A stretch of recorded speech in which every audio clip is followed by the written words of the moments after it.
Thanks to everyone for coming. So we have quite a lot to cover today, and so I'm going to get started right now. Just a couple of housekeeping details for panelists. Red button or the button in the middle turns the mic on. When you're done, please turn it off. If everyone in the room could please turn your cell phones to vibrate. Finally, we're going to have a break at 10:30 after this panel. We will have another break in the afternoon in the middle of the third session. Restrooms outside, down that way. And so what I would ask is everyone on the panel to please state your name and affiliation. I will start. Robert Wasserman, Clearing and Risk at the Commission. Gary Barnett, Swap Dealer and Intermediary Oversight. Tom Smith, Swap Dealer and Intermediary Oversight. Michael Greenberger, University of Maryland School of Law. Ron Filler, New York Law School. Scott Ferris, BMO Harris Bank. Stephen Winter, State Street. Sanjay Kanambati, BNY Mellon Clearing. Jeff Hainline, Advanced Trading and National Grain and Feed Association. Peter Brown, Moore Capital Management. Mark Seitzer, General Motors Pension, representing SEBA. Christine A. Brennan from Fidelity. Bill Thumb, Principal at Vanguard, representing the ICI today. Andrew Karsh, CalPERS. John Terrell, Tudor Investment Corp. Trey Madero, BlackRock. Ross Park, Barclays Capital. Seth Grosshandler, Cleary Gottlieb, representing FIA. Gary DeWall, New Edge. Mike Schaefer, Public Director, FIA. Laura Klimpel, New York Portfolio Clearing. Eric Delane, Minneapolis Grain Exchange. Joe Ott, Kansas City Board of Trade. Tim Dorr, CME Clearing. Laura Estrada, Division of Clearing and Risk. Thank you. Finally, I should address somewhat of a perhaps elephant in the room. Staff, CFTC staff, cannot engage in a discussion concerning matters involving MF Global in light of our Division of Enforcement's ongoing investigation, and we would ask the participants to respect our request that specifics of that not be injected into the discussion here today. With that, I think let's get started. And so the topic of this panel is LSOC for futures. As everyone knows, back in January, the Commission adopted final rules for protection of cleared swaps customer collateral, which implemented something that has been referred to as legal segregation with operational commingling, or LSOC for short. And in light of recent events, there's been some discussion as to whether that should be extended to the futures space as well, and essentially the exchange-traded futures customer account. And so what I'd like to do is get folks' views on the advisability and the practicability of doing just that. Tim Dorr, CME. No, you shouldn't. So let's just review the terrain if we could. I'd just like to cite the various documents we've submitted to the CFTC over time concerning matters related to customer protection. We have had, for purposes of full disclosure, some degree of difficulty with LSOC as a methodology for swaps.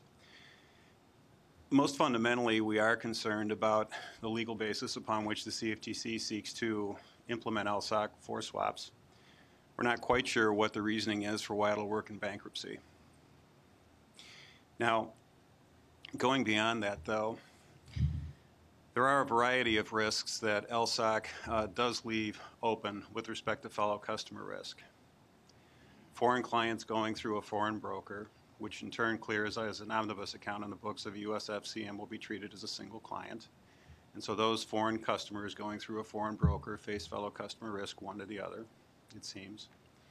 There are issues around variation margin, which I think the industry has talked about and has come to understand that based on the way that DCOs process variation margin, depending on the timing of a declaration of default and depending on the timing of when an FCM goes into bankruptcy, there may be fellow customer risks that are borne by clients in the OTC account class, depending on how things are administered through the default event, the timing of when the DCO knows which clients are actually in a state of default relative to when the FCM declares bankruptcy. There's also a fairly robust set of requirements for the DCO, no matter how good the DCO's risk management policies and procedures and capabilities are.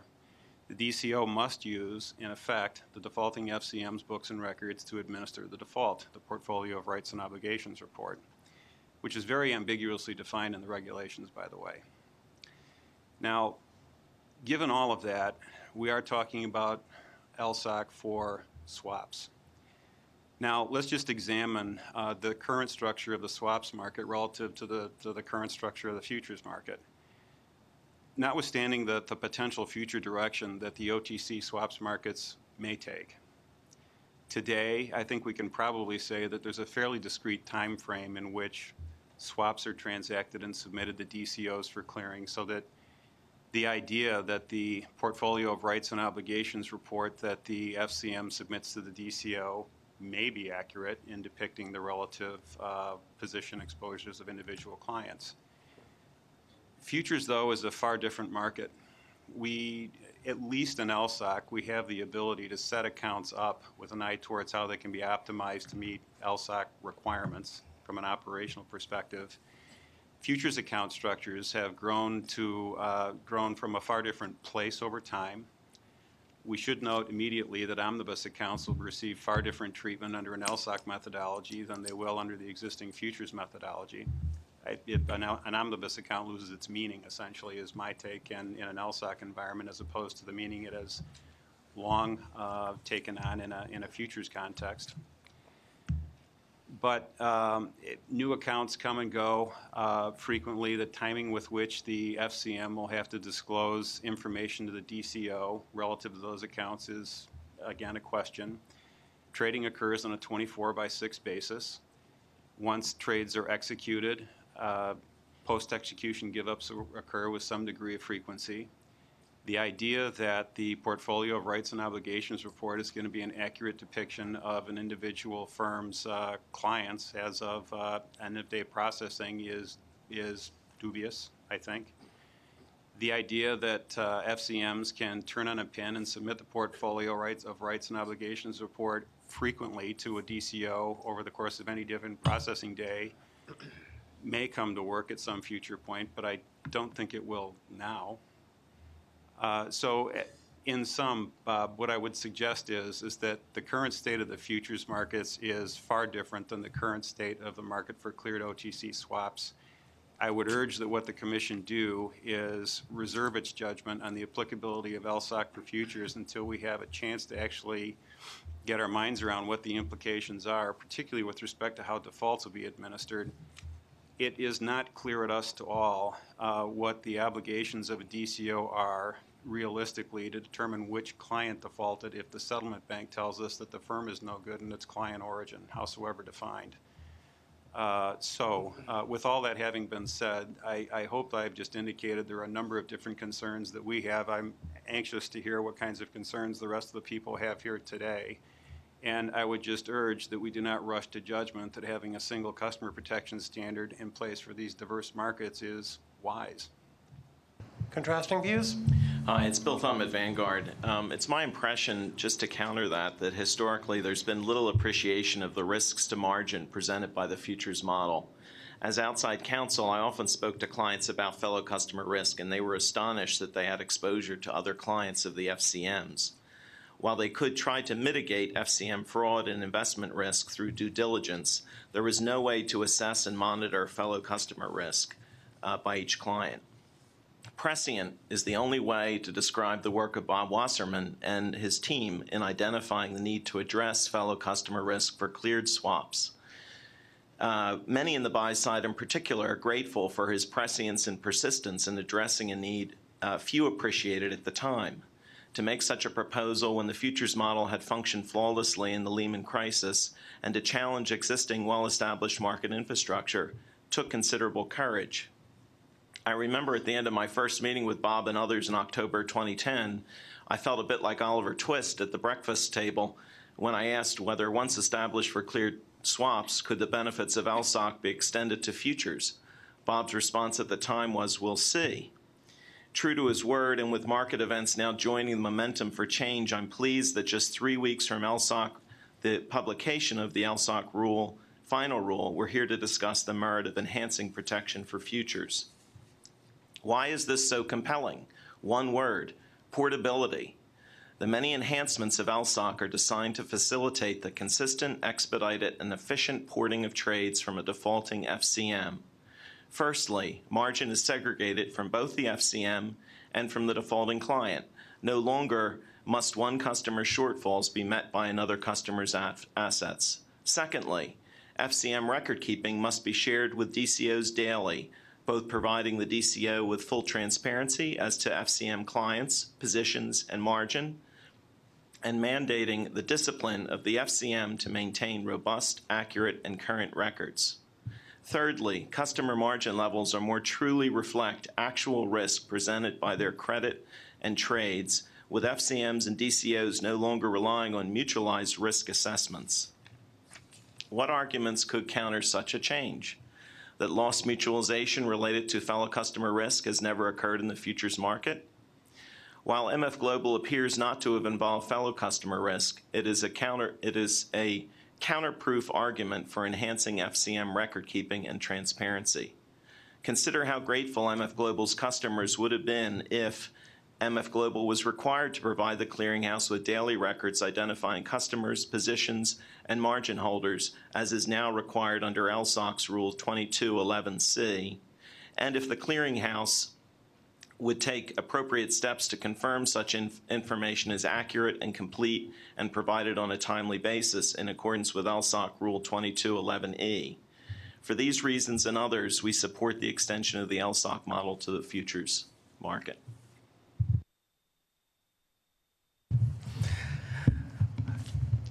Recent events clearly have been a bad reflection on this industry and a call for something. However, let's not pretend that there has never been a situation of fellow customer risk causing a major issue at an FCM. In 1985, Volume Investors Corporation failed because of fellow customer risk, because of a situation where 3 traders acting in concert brought down a firm, and there was a hole in the segregated pool. And effectively, but for a situation where the principal of the firm ended up contributing to make up the shortfall, in fact, customers would have failed to receive 100% of their owed money because of fellow customer risk. In response, this commission and the NFA studied many alternatives, some of which echo loudly today. They discussed imposing an insurance requirement. They discussed the possibility of requiring individual accounts at the clearinghouse. And all these ideas were ultimately rejected because, in fact, the thought was that those ideas would, in fact, increase risk. Certainly the risk of moral hazard, the fact that people would not be responsible for choosing their own broker wisely, the fact that individual brokers would not be encouraged to put up the most capital possible. For many reasons, again, which echo loudly and clearly today, these ideas, which seemingly sound good in theory, in fact, will not work, because at the end, they will discourage the intermediators from intermediating. Think of the model of clearing today. Let me make it more simple. I go to my insurance company and I say, please, I'd like to insure my car. My insurance company says, okay. How much can I pay you for granting insurance? Well, that's the clearing model. Okay? Today, FCMs effectively provide the insurance to the clearinghouses on a mutualized basis. We've signed up for that, and in fact, for the privilege of insuring the clearinghouses, we effectively pay for that. It's a strange model. What we're proposing is to make that model, which is questionable to begin with, even more difficult.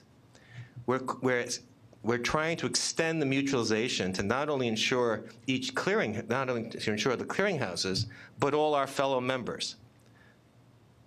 That's a very, very difficult risk for us to calculate. That's a very, very difficult contingency risk to guard against. Okay, we're taking a system that probably is somewhat broke to begin with, and we should figure out how to fix it and making it worse. There is answers to some of the questions. I think later on in this event, there'll be a discussion of some of the FIA proposed responses to enhance internal controls at FCMs. At the end of the 1985 debates, which lasted through 1987, in fact, that was the bottom line. The bottom line was you had to encourage the FCMs to enhance their internal controls. And measures which distracted their expenditure of money from that event were in fact destructive to the industry. And so as a result, the emphasis was to increase internal controls. Unfortunately, over time, maybe firms haven't been as diligent in that area that they could have. We've got to get back to that. We've got to get back to looking at the model, to making clearing work. We've got to make sure that the mutualization process, in fact, works well. There are things that can be done. The suggestion that you can't guard against fellow customer risk. We have customers often ask us, what's the largest? Tell us about your top customers. Tell us the amount of the percentage they exist in your segregated pool. We want to make sure that there's a diversification in your client base so that no one client can bring you down. There's got to be better questions asked. Everybody's got to participate here. But my concern is that anything that increases the contingency risk on intermediaries risks making those intermediaries disappear. Without intermediaries, this business of clearing won't work. I would just request if folks can, in order to maximize the discussion, if folks could keep their remarks a little bit more brief. That's not directed at any particular. Just after the longest speech. Sorry. I'm Ken Ackerman. I share with Gary DeWall the experience of having been here at the CFTC and been involved in the investigation of the volume investors case in 1985, which, as he mentioned, did raise some of these same issues. I was frankly somewhat surprised when I became involved in this issue very recently to have pulled out a copy of that report and seen so many echoes of that case here. The one point on which I would disagree somewhat is that in the past several years, I've been mostly involved in the insurance world, and I believe that there are some responses to the practical issues that were raised to customer account insurance in the debate in the 1980s, which may have solutions in the insurance world, which I think would be appropriate for discussion in the afternoon panel. For the discussion in this morning's panel, I guess reading through the background on LSOC, there were two questions that popped up in my mind, and I'll just present them as questions to the panel because I don't know the answer. When you look at a rule like this, you look at, one, what are the costs, and two, what are the benefits? I did not see a clear answer to either of those in the record that I looked at. In terms of what are the benefits, the question to me was, how do we measure this risk of default, of breach of segregated funds, of risk of other party, of another customer defaulting, placing non-defaulting customers at risk? If we are looking at the volume investors case and MF Global and a big void in between, that's a very small risk. It's a risk that can be measured, contained. If the risk is more than that, if there are other cases, if there have been other close calls along the way that did not make it into the headlines, then I think that risk has to be somehow calculated, measured, so it can be part of the equation. In terms of what is the cost, again, I've seen a lot of general statements in the record about the technical costs, the reporting burdens, the the need to set up complex systems, but I haven't seen that put down in numbers that can be assessed. So I guess I would, for my part, I would simply throw out as a question to the group, do we have a better calculation or a more specific calculation of the costs and benefits?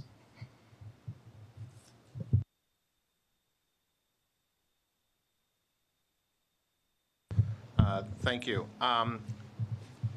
So when I looked at this issue, I probably am going to contradict what my original thoughts were several months ago when the LSOC rule, and then looking at it, when I saw the LSOC rule come out for clear swaps, my first reaction was, why didn't they do the same for futures? Why isn't it not comparable? If the theory of LSOC is to provide enhanced customer protection, why shouldn't that same protection apply to futures? Because the CFTC in its history is a futures regulatory agency. Why did they not look to the futures world and provide the same protection? But then you go further into the LSOC rule, and I think one of the big issues with LSOC, and Tim mentioned it a little bit, but he didn't go into more detail, is we don't really know right now what the additional costs will be for LSOC in the cleared swap world. I haven't seen any conclusive statements of how much increase in the initial margin amounts are going to be required by the DCOs for the LSOC rule for cleared swaps. I haven't seen yet, and maybe it's been published, how much more guarantee fund contributions are going to be required for the LSOC model for cleared swaps. And when you try to compare the cleared swap model to the futures model, you now have to look to the number of accounts. At MF Global, there was some 35,000 futures accounts. And if you look at all the major FCMs, we're talking hundreds of thousands of these individual accounts that would have to be accounted for and provided records for. And how much more is the initial margin going to be for futures? How much more will the guarantee fund contributions will be to go to the LSOC model for futures? And I would just ask the CFTC to try to do that economic study, do that economic analysis. You're balancing the need to protect customers against fellow customer risks versus the additional cost, additional capital, additional outlay of funds that both customers and FCMs must pay, and we haven't seen those numbers. In the LSOC model, you saw DCOs throwing out something like additional 50, 60, 70% increased margin. You saw guarantee fund contributions going, I don't know what it is now at the MERG, it's probably around $3 billion the last I looked. I'm hearing $25 or $50 billion and maybe more under the LSOC model for clear swaps. I think we really need to sit back and balance the need for this fellow customer risk versus the actual costs that LSOC for futures or even LSOC for clear swaps might bring. Thank you.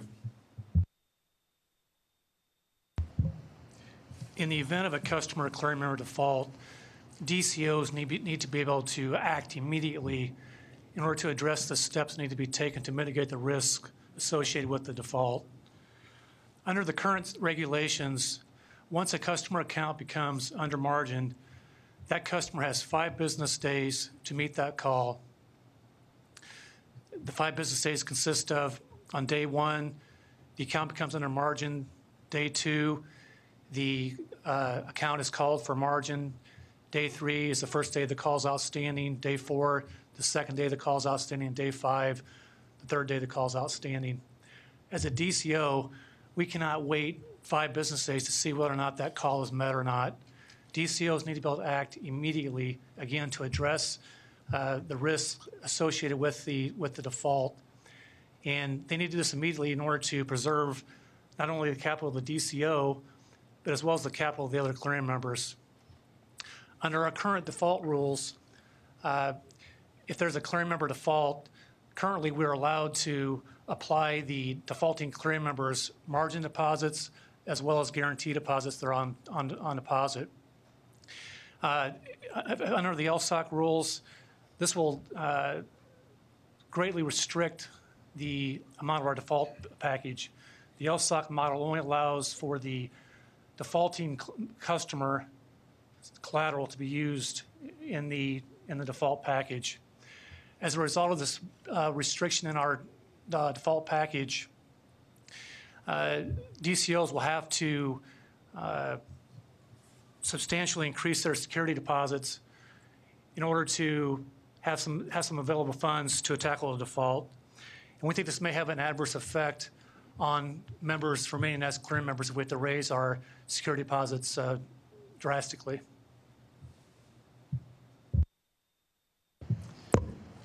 So obviously it's interesting to hear everybody's view in terms of the ways that the marginal requirements potentially could go up and the cost of DCOs.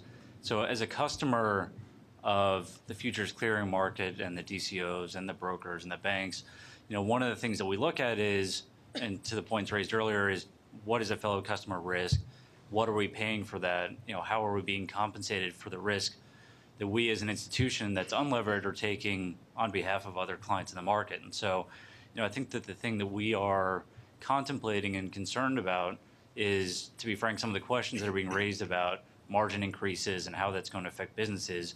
I think that the reason we're all sitting here is because some of the events of the past few years have illustrated that increased leverage and increased margin capabilities and relaxed efforts from some of the SROs and regulatory bodies have sort of allowed things to happen that none of us thought would have happened. And so the thing that obviously from Caliber's perspective that we think about and want to understand, and sort of, obviously LSOC seems to be an improvement on the model, is, how do we get more comfortable with putting margin out to DCOs and FCMs and having, although obviously you can ask questions, there's still a lack of transparency about the risk that we're taking. And, it's something that when we think about other institutions in the market and the fact that the futures market in particular compared to cash securities market like bonds or stocks that we all think about, is much more inherently leverageable because of the low margin requirements. You go buy $1 billion of treasury bonds, you're going to pay $1 billion, right? Unless you've got a prime broker who's lending you the money. And so our view is that really we think that we need more security in the market, and we and many of the people in our position are willing to pay extra margin if we have that security. And certainly in light of the past 6 months in the markets, that's something that, hopefully the people in this room understand that, our concern is, again, it's been said all too often, return of capital, not return on capital. And so certainly that's something that, we as an institution are willing to take into consideration as this model evolves. And certainly, whether it's the LSOC structure and how that interplays with the bankruptcy code and some of the issues raised before, if it requires increased margin, I think that's something that we're willing to pay as long as it reduces our risk in the long term. Listening to the concerns about LSOC for futures, what strikes me is that barring one or two comments, what I'm hearing is not a concern of applying LSOC to futures. I'm hearing a concern about LSOC. And I think that where we are is LSOC has been adopted. I know we're going to talk about some alternatives today as well, but the fact of the matter is we have to get ready for LSOC. And the DCOs and the FCMs have to get ready for LSOC. So I think we need to focus on making sure we're all comfortable with that. And then once we have it right, I don't see any reason why it can't be used in the futures model as well. If it provides the increased stability to the market and we're willing to pay for it, I don't see an operational reason holding that up. We all have to change our operations in connection with LSOC as well, and I think that as an industry we have to adopt to that. I'd like to follow up on some of the comments, and I think one of the things that we have to remember is that the future space is occupied by a very different class of inhabitants than exists in the OTC space. The liquidity providers tend to be the e-locals, the market makers in the pits, and so forth and so on. And their ability to transact is very much impacted by the margin requirements on the positions that they undertake. So to the extent that increased margins are going to be required, and I think they will be, the ability of those participants to continue in that market space and to continue to provide liquidity is going to be adversely impacted as well. So the small pool operators, the trading advisors, the options market makers in the treasury pits, the S&P market makers, all of the markets that we're interested in as customers will be impacted in terms of liquidity. And I don't think we should lose sight of that as well. I don't think we should rush to sacrifice the good for the perfect. I think we need to analyze all of the cost benefits associated with the proposals that are before us and make a reasoned decision at the end of that kind of analysis. Yeah, I would just, speaking as a fiduciary to client assets, our reason for being here today is protection of assets. And we believe that LSOC, while it's not perfect for OTC, and we're going to talk about future or better models later this morning, we think it actually is better than what you have in the current futures market. And so we support trying to implement that, and then hopefully that'll migrate to something even better in the future. I think it's a very dangerous thing to say that we sacrifice good for the perfect, because good costs a whole bunch of clients and a whole bunch of employees at MF Global a lot of problems. So I think we are all here today to protect assets. We know it's going to cost more. We know it might increase margining. There are a bunch of buy-side participants who are willing to pay more. And what I've heard from exchanges or some of the FCMs here is reasons why you can't do something as opposed to how do we do something to protect assets. If I could just follow up on John's point, MF Global is not a case of fellow customer risk. LSOC would not have prevented MF Global, and it wouldn't do it in futures either. We agree with that, and that's why we need to find a custody solution that you used to have in the futures market and then you have in the OTC market, but that's for the next panel. Thank you, Bob. I am thinking about some of the discussion around the table, and it strikes me that one fact is missing, and that is that while we talk about the cost of increased margin, that horse has left the barn. I mean, when you look at what's required on November 8th, it is a gross margining model for futures. And as such, essentially the way, and I'm not going to know it off the top of my head, but essentially the way that margin has to be calculated is as if each one of the customers were actually a clearing member in the clearinghouse in aggregate at the FCM. So, I mean, as we talk about that and try to apply it to LSOC, I think that's done. I mean, we are now struggling with trying to get that information in a format that we can be compliant as a DCO on November 8th. I think that the commission and probably the industry is going to be a little bit hard pressed to come up with explanations to the marketplace on why a model that exists in OTC for ECPs and for and large hedge funds can't be applied to farmers, ranchers, and cotton growers in the U.S. if it adds extra protection and it's cost effective in the manner for the protection that it provides. I agree that LSOC is certainly a more complex model in futures. There's no denying that. It's a large portfolio product. It's an enormous amount of accounts. But I think there are probably some benefits that we can gain from the way that we structure gross margining in regards to some of the requirements that we want to see. Maybe getting some of the value in portability, getting some value into the vision into account structure and risk at an account level at the DCO level. And I think it's important that we also think about, as we talk about our markets and futures, that we don't forget that we still have a great offset product and correlated risks on the OTC side. So to get access to that offset, you have to have some risk structure that can apply in both markets. And generally, what we see is that the more conservative model wins that battle. So you've got a correlated risk in futures. You want to have the ability for cost effectiveness to apply it into the OTC market, and vice versa.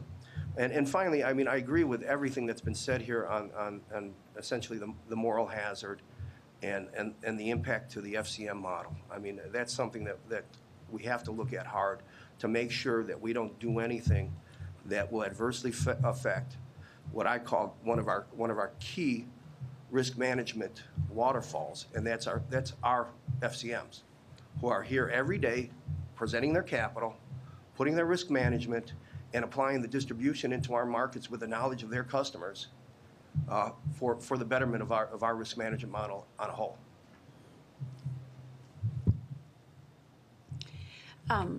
I represent the Commodity Markets Council, and our members include a broad spectrum of commercial participants who are heavily engaged in the futures side.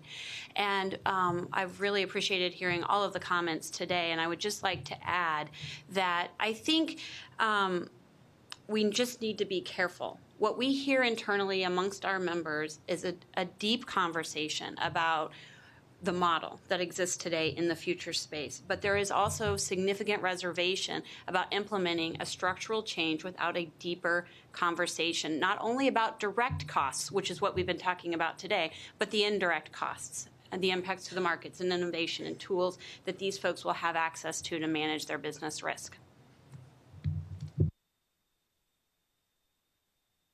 Eric? Thank you. And I think to echo what Christine was saying, I mean, there's a lot of costs that are being talked about. And with LSOC, and as it's been mentioned before, we're talking about something that's been in the books for 3 weeks. And to start going to the next stage of talking about expanding it to futures before we've seen it in action definitely seems premature.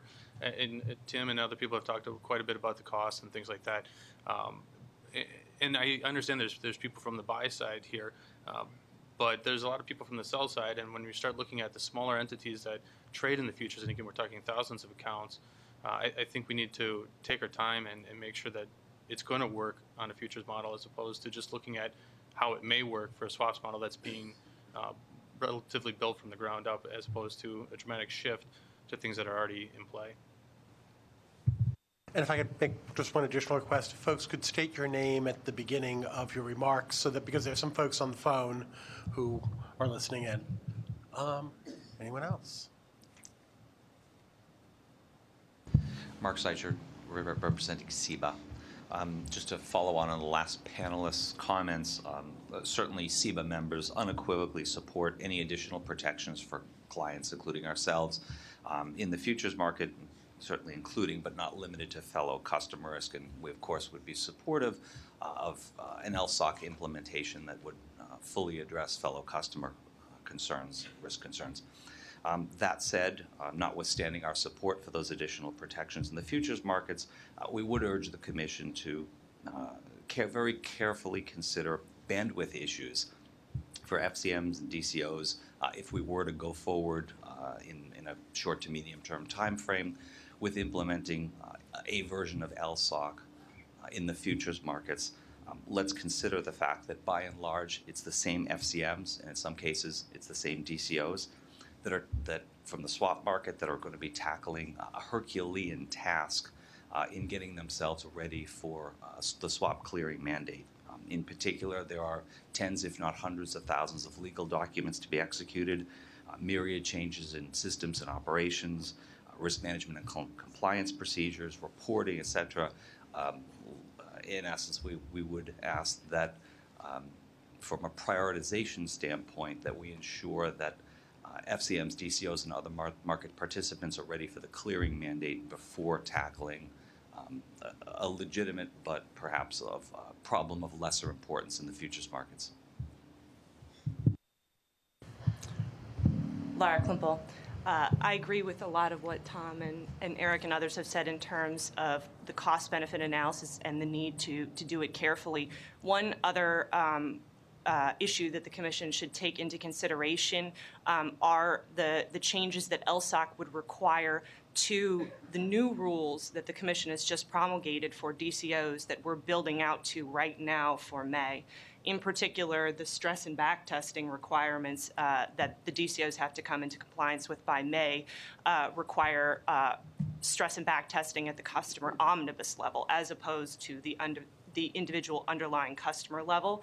Essentially, a lot of that work would be throwaway if we had to, in the future, implement LSOC.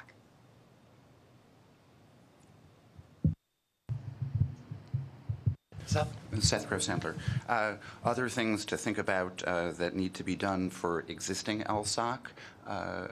Many FCMs and their affiliates extend credit to customers based on margin that is either posted at the FCM level or at the DCO level, and although I think the intent of the LSOC proposal was to allow that to continue to proceed as it has been done in the future space, I think there's a real lack of clarity because of some things in the introduction in the release that need to be clarified. And that would be just for LSOC for cleared OTC derivatives, much less LSOC for futures. Variation margin and the ability of the DCO to net variation margin payments owing to one customer against a deficit from the other customer, I think is also not very clear in the existing LSOC model. And I think there are circumstances where that can happen, and there are some circumstances where that probably can't happen, but the rule is not particularly clear. And then another point, and maybe this is more for the DCOs, who there's a lot I think that maybe we need to understand from the DCOs as to costs and the like of LSOC. But if there were a closeout of multiple customers, how is the DCO going, and is the DCO going to do that on an individual basis and then allocate it individually? Or if it does it on a portfolio basis, how will it allocate that portfolio closeout to individual customers? So, a couple things. I think we will, separately from the proceedings today and tomorrow, have contacts both more formally and perhaps as well informally with folks in terms of questions on LSOC for swaps. But I think for the moment, we should probably focus a bit on LSOC for futures. One issue I'd like to get folks focused on, we have about 20 minutes more. So as has been pointed out, there are a number of things that are now part of the landscape already. So gross margining, effective November 8th, is part of the landscape. LSOC for swaps, effective November 8th, also part of the landscape. Given those things, what I think would be very helpful for us to get from the panel is discussions of their understandings of costs and benefits that would arise as from adding LSOC for futures to those existing things. I would be very surprised if that were to happen on November 8th, but if we were to, in due course, and I'm being deliberately vague, frankly, on that timing point, add LSOC for futures, what are the benefits? What are the costs? What are the implementation difficulties? What are the solutions? So if I can get folks to talk to that. Michael? I'll try and talk to that a little bit, but I also want to comment on some of the things that were said. I'm Michael Greenberger. I'm at the University of Maryland School of Law, and I'm here today representing Americans for Financial Reform. First of all, in terms of cost-benefit analysis and tinkering with LSOC as it applies to futures, this is not going to happen overnight in the CFTC.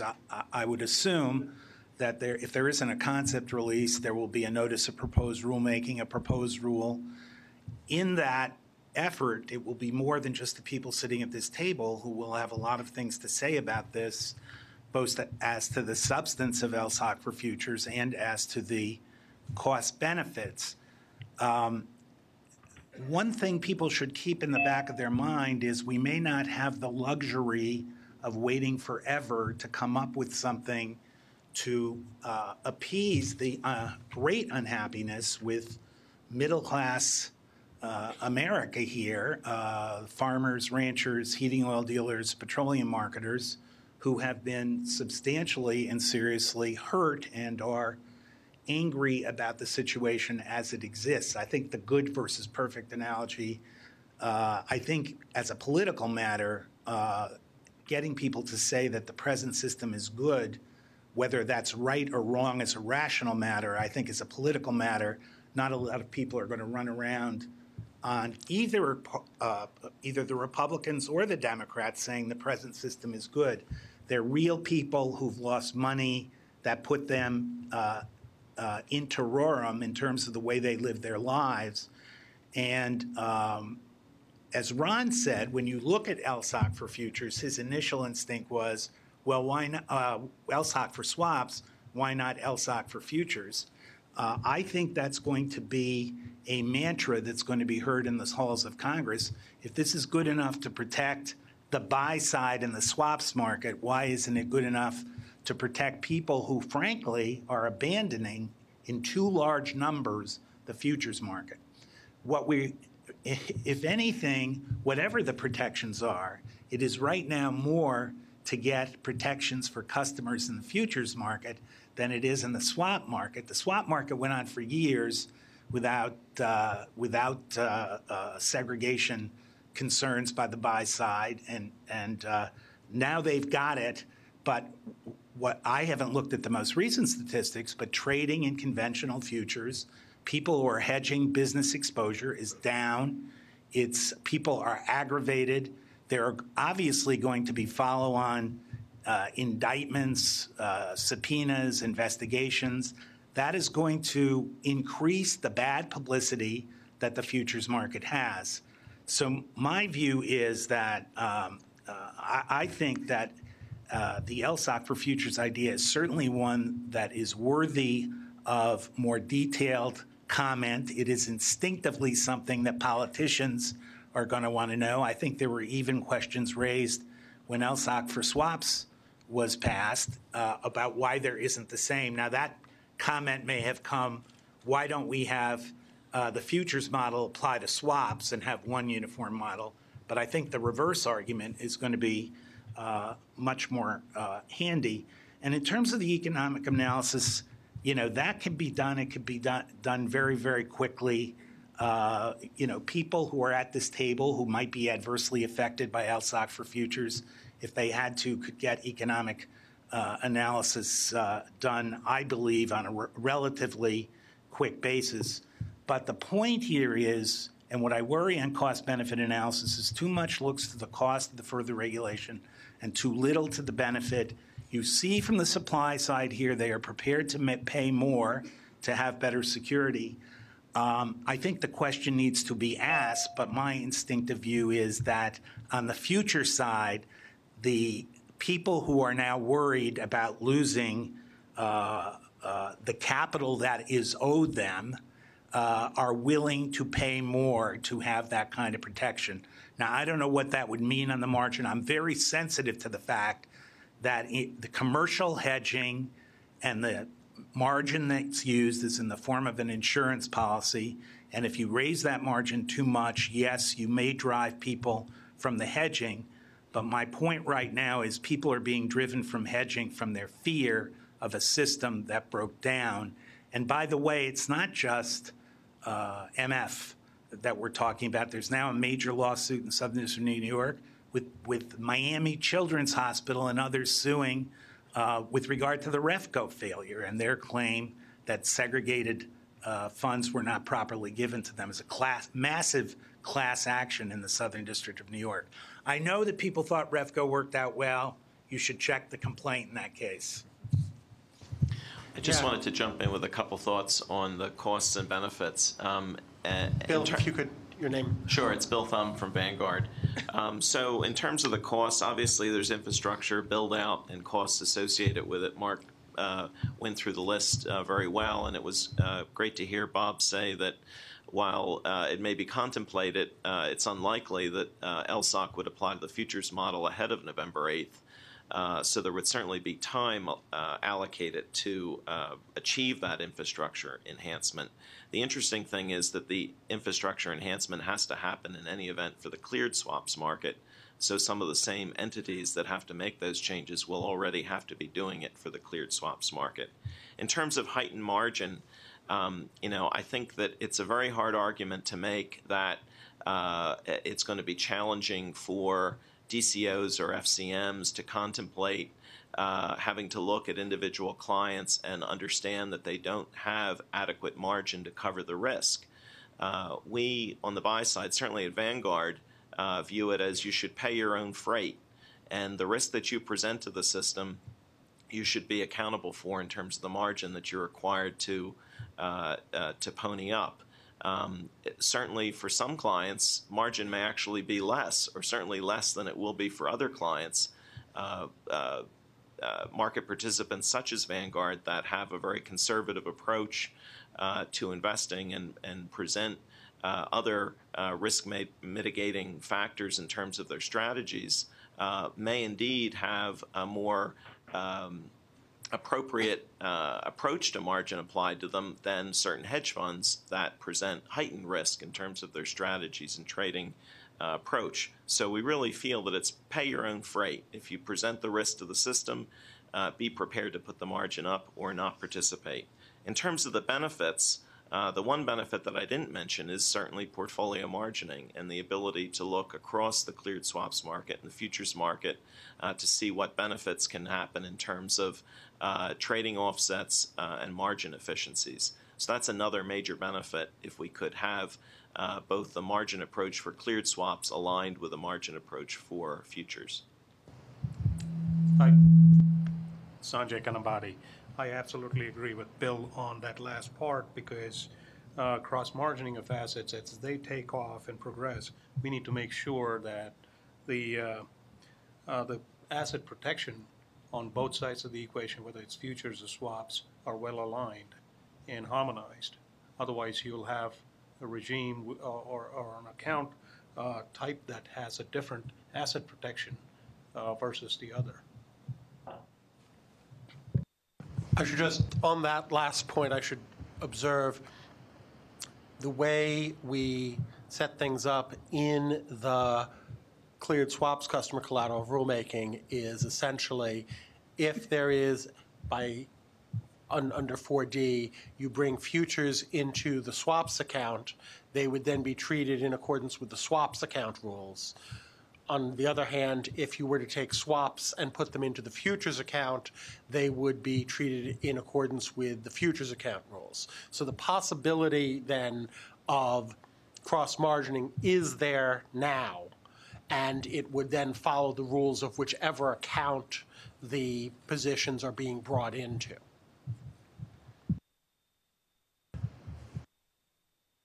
Gary DeWall. Again, I was struck when I looked at the December seg numbers published by the CFTC with much greater detail, I might add, to note that approximately 10 firms held 80% of all customer funds, seg and secured combined. That's an incredible concentration. And my guess is that concentration is much greater today than it was 10 or 15 years ago.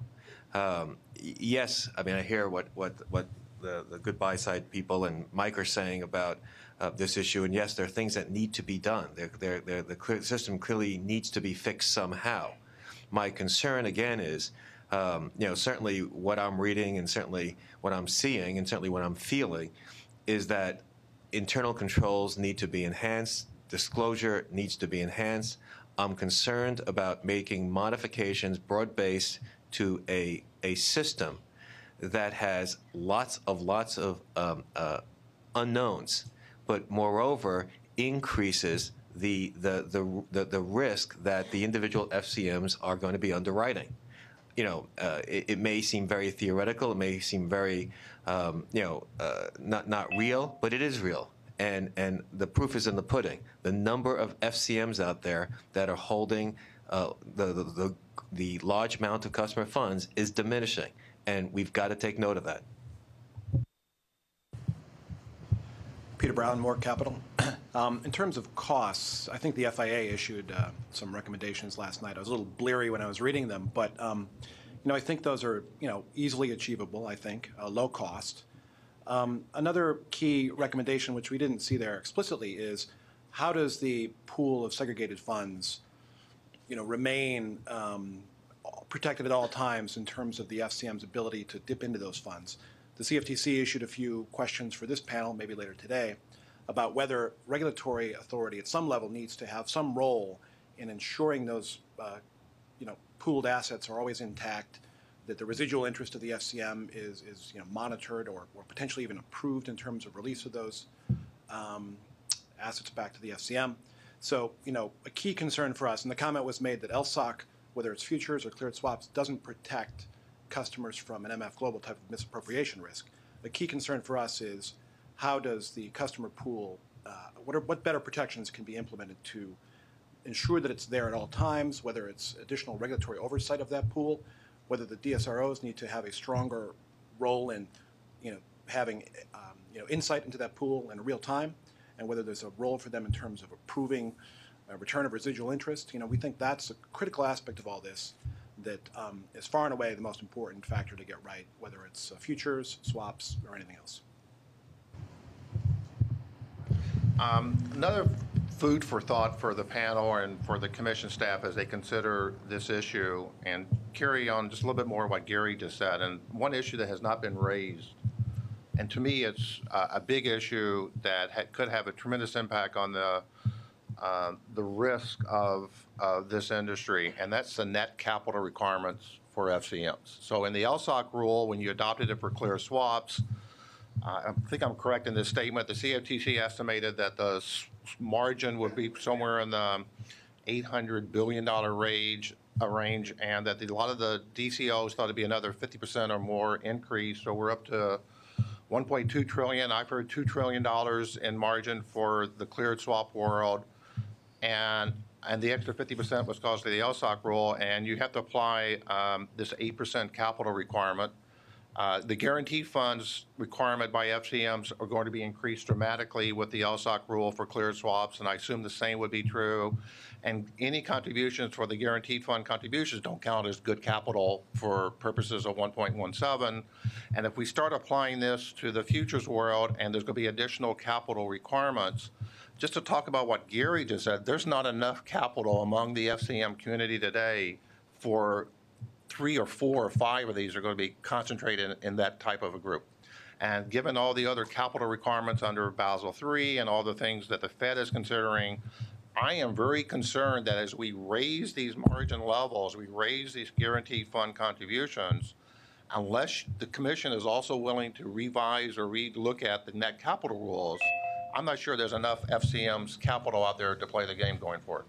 So I should note one thing. Some of the increase in margin and guarantee fund is due to LSOC over not. I should note a large part of that increase is also due to the fact of essentially bringing swaps into clearing. And so one has to compare with and without rather than with mandatory clearing and without. But you're correct, but even if you have increased amounts, either in contributions or margin, because this 8% of margin is the capital requirement. If you increase that by $500 billion, that's another $40 billion of capital that's required to play the game.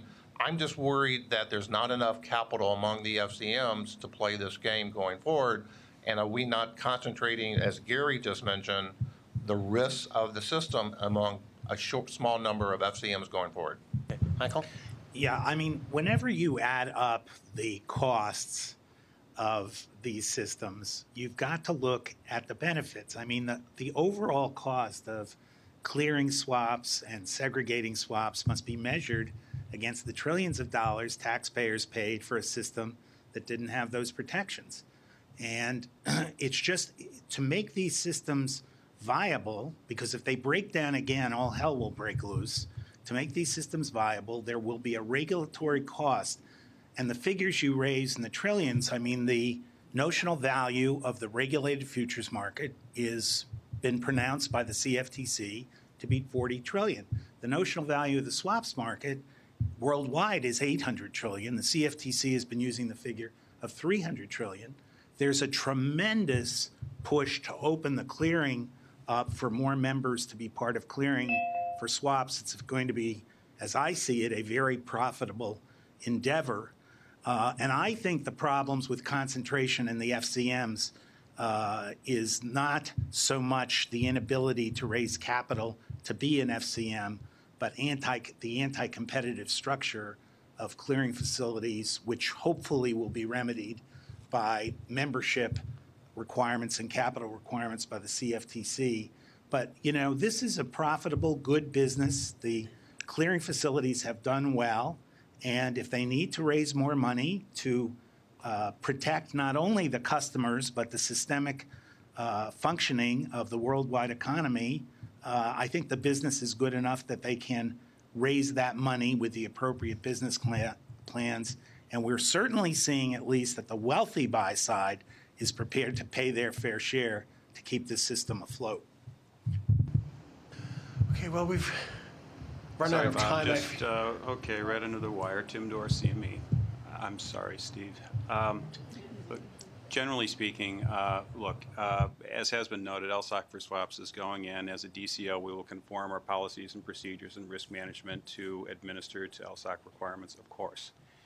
We do, though, have a duty to understand what the risk of the LSOC methodology is and a responsibility to understand how we will mitigate those risks. We start with the legal analysis upon which LSOC is based. We question what we lean on to know that we'll get the kind of outcome that we all expect should a bankruptcy occur. We're not sure what that rationale is. So we start there. I would just urge that before we go further into implementing LSOC for futures, that we think clearly about structural differences in the markets for futures as opposed to the swaps market as it exists today, so that we get a reasoned outcome in the name of enhancing customer protection. It's very easy to understand why the buy side responds well to LSOC. If you're not the guy that caused the default, the DCO no longer has the ability to use your margin at the clearing level to cure the default. We respond well to that, we understand. But it's got to hang together, it's got to make sense, and we just want to make sure that in fact it does. And that will have to be the last comment for this panel. And so we're going to take a break and begin very promptly at 10:45. Thank you again, and apologies for being fairly strict in terms of the times, but we do have a lot going on today. So I think since we do have some same panelists, some different panelists, we should probably once again simply go around the table and introduce folks by names and affiliations. Bob Wasserman, CFTC. Gary Barnett, Swap Dealer and Intermediary Oversight. Tom Smith, CFTC. Bas Sebrechts, representing the European Federation of Retirement Provisions. Ron Filler, New York Law School. Scott Ferris, BMO Harris Bank. Christine Cochran, Commodity Markets Council. Stephen Winter, State Street. Sanjay Kanambati, BNY Metal Clearing. Ken Ackerman, representing the American Feed Industry Association. Jeff Hainline, Advanced Trading, representing the National Grain and Feed Association. Peter Brown, Moore Capital Management. Hillary Coral from Franklin Templeton Investments, representing the Asset Management Group of SIFMA. Mark Seicher, General Motors Pension, representing CIBA. Christine A. Brennan, Fidelity. I'm Bill Thum from Vanguard today, representing the ICI. Chris Perkins from Citi. Eric Baggison, California Public Employees Retirement System. John Terrell, Tudor Investment Corp. Joanne Madero, BlackRock. Seth Grosshandler, Cleary Gottlieb, representing FIA. Robert Lee, Deutsche Bank, representing ISDA. Josh Cohn, Mayor Brown for ISDA. Oliver Frankel, Goldman Sachs for ISDA. Byron Baldwin, Eurex. Chris Edmonds, Ice Clear Credit. Joe Watt, Kansas City Board of Trade. Tim Dorr, CME. Daniel McGuire, LCH ClearNet Group. Okay, and I am constrained to repeat, and you'll be hearing this at the beginning of each panel. CFTC staff cannot engage in a discussion concerning matters involving MF Global in light of our Division of Enforcement's ongoing investigation. We ask the participants to respect our request that such specifics not be injected into the discussion here today. And so, this panel is on alternative models for custody of customer collateral. And the first question to get us started is, what are the alternative models that participants believe should be adopted? And I should note in this context, at least from, I think, a staff perspective, or at least my perspective, there's a couple of things we need to accomplish in terms of this.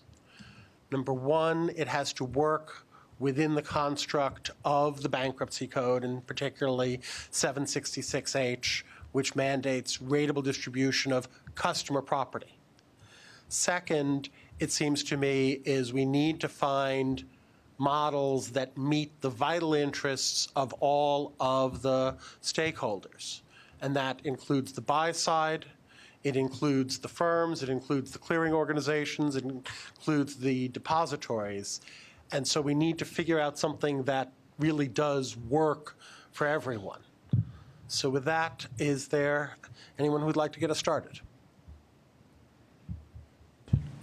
Mark Seicher representing CEBA. For many years, pension schemes, mutual funds, large asset managers, and a number of insurance companies have opted to protect client assets with third-party collateral segregation models. We simply cannot accept the notion that Congress intended through the Dodd-Frank Act to weaken the client protections once we've moved to a cleared swap environment.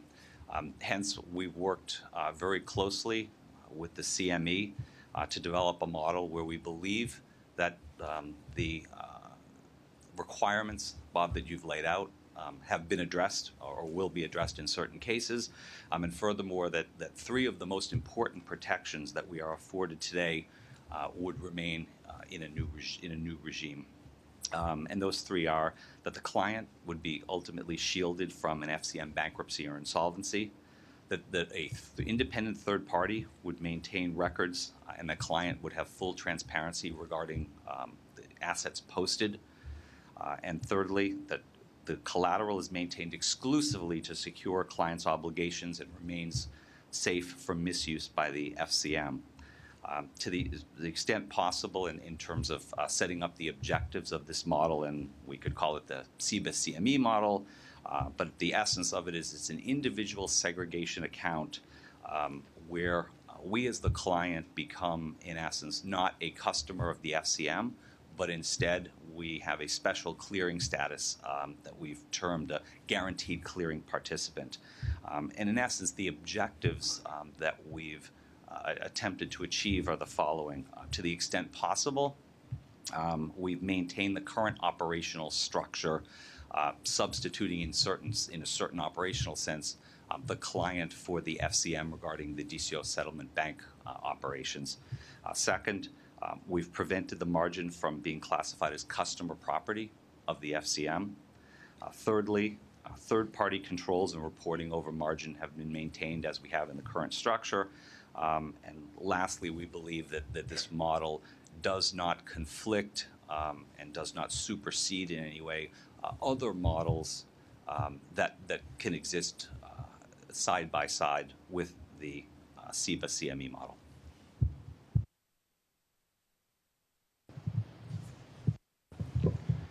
Yes, John Terrell from Tudor Investment Corp. I think, as a lot of people in this room, we've become educated in the last few weeks or a few months about the CEBA model, the GCP model, the quad party documents.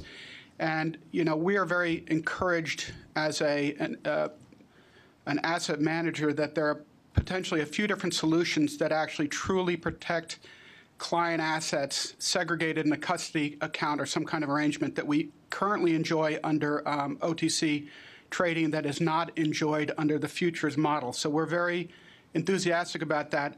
I think as a non-attorney here, it does sound like we're trying to create a model that can be viewed as a non-customer account in order to not touch the third rail of the bankruptcy code. And so as a non-attorney, I fully endorse these models and think they do work under bankruptcy. However, if they don't, I think there are two things that are going to be important. One, the CFTC is going to have to step to the plate and interpret these models to fall outside of that to the extent that that's helpful in the event of some bankruptcy of some FCM. And two, if that doesn't work, then I do think that it shouldn't be off the table that a bankruptcy change in that code couldn't be part of the solution, because we have a solution that works now under OTC. You had a solution in the futures market that allowed asset managers to put assets into customer accounts, and that was taken away about 7 or 8 years ago. So we know that there are models that work, and we should all figure out ways to make those work as opposed to reasons why they can't be put in place. Thank you.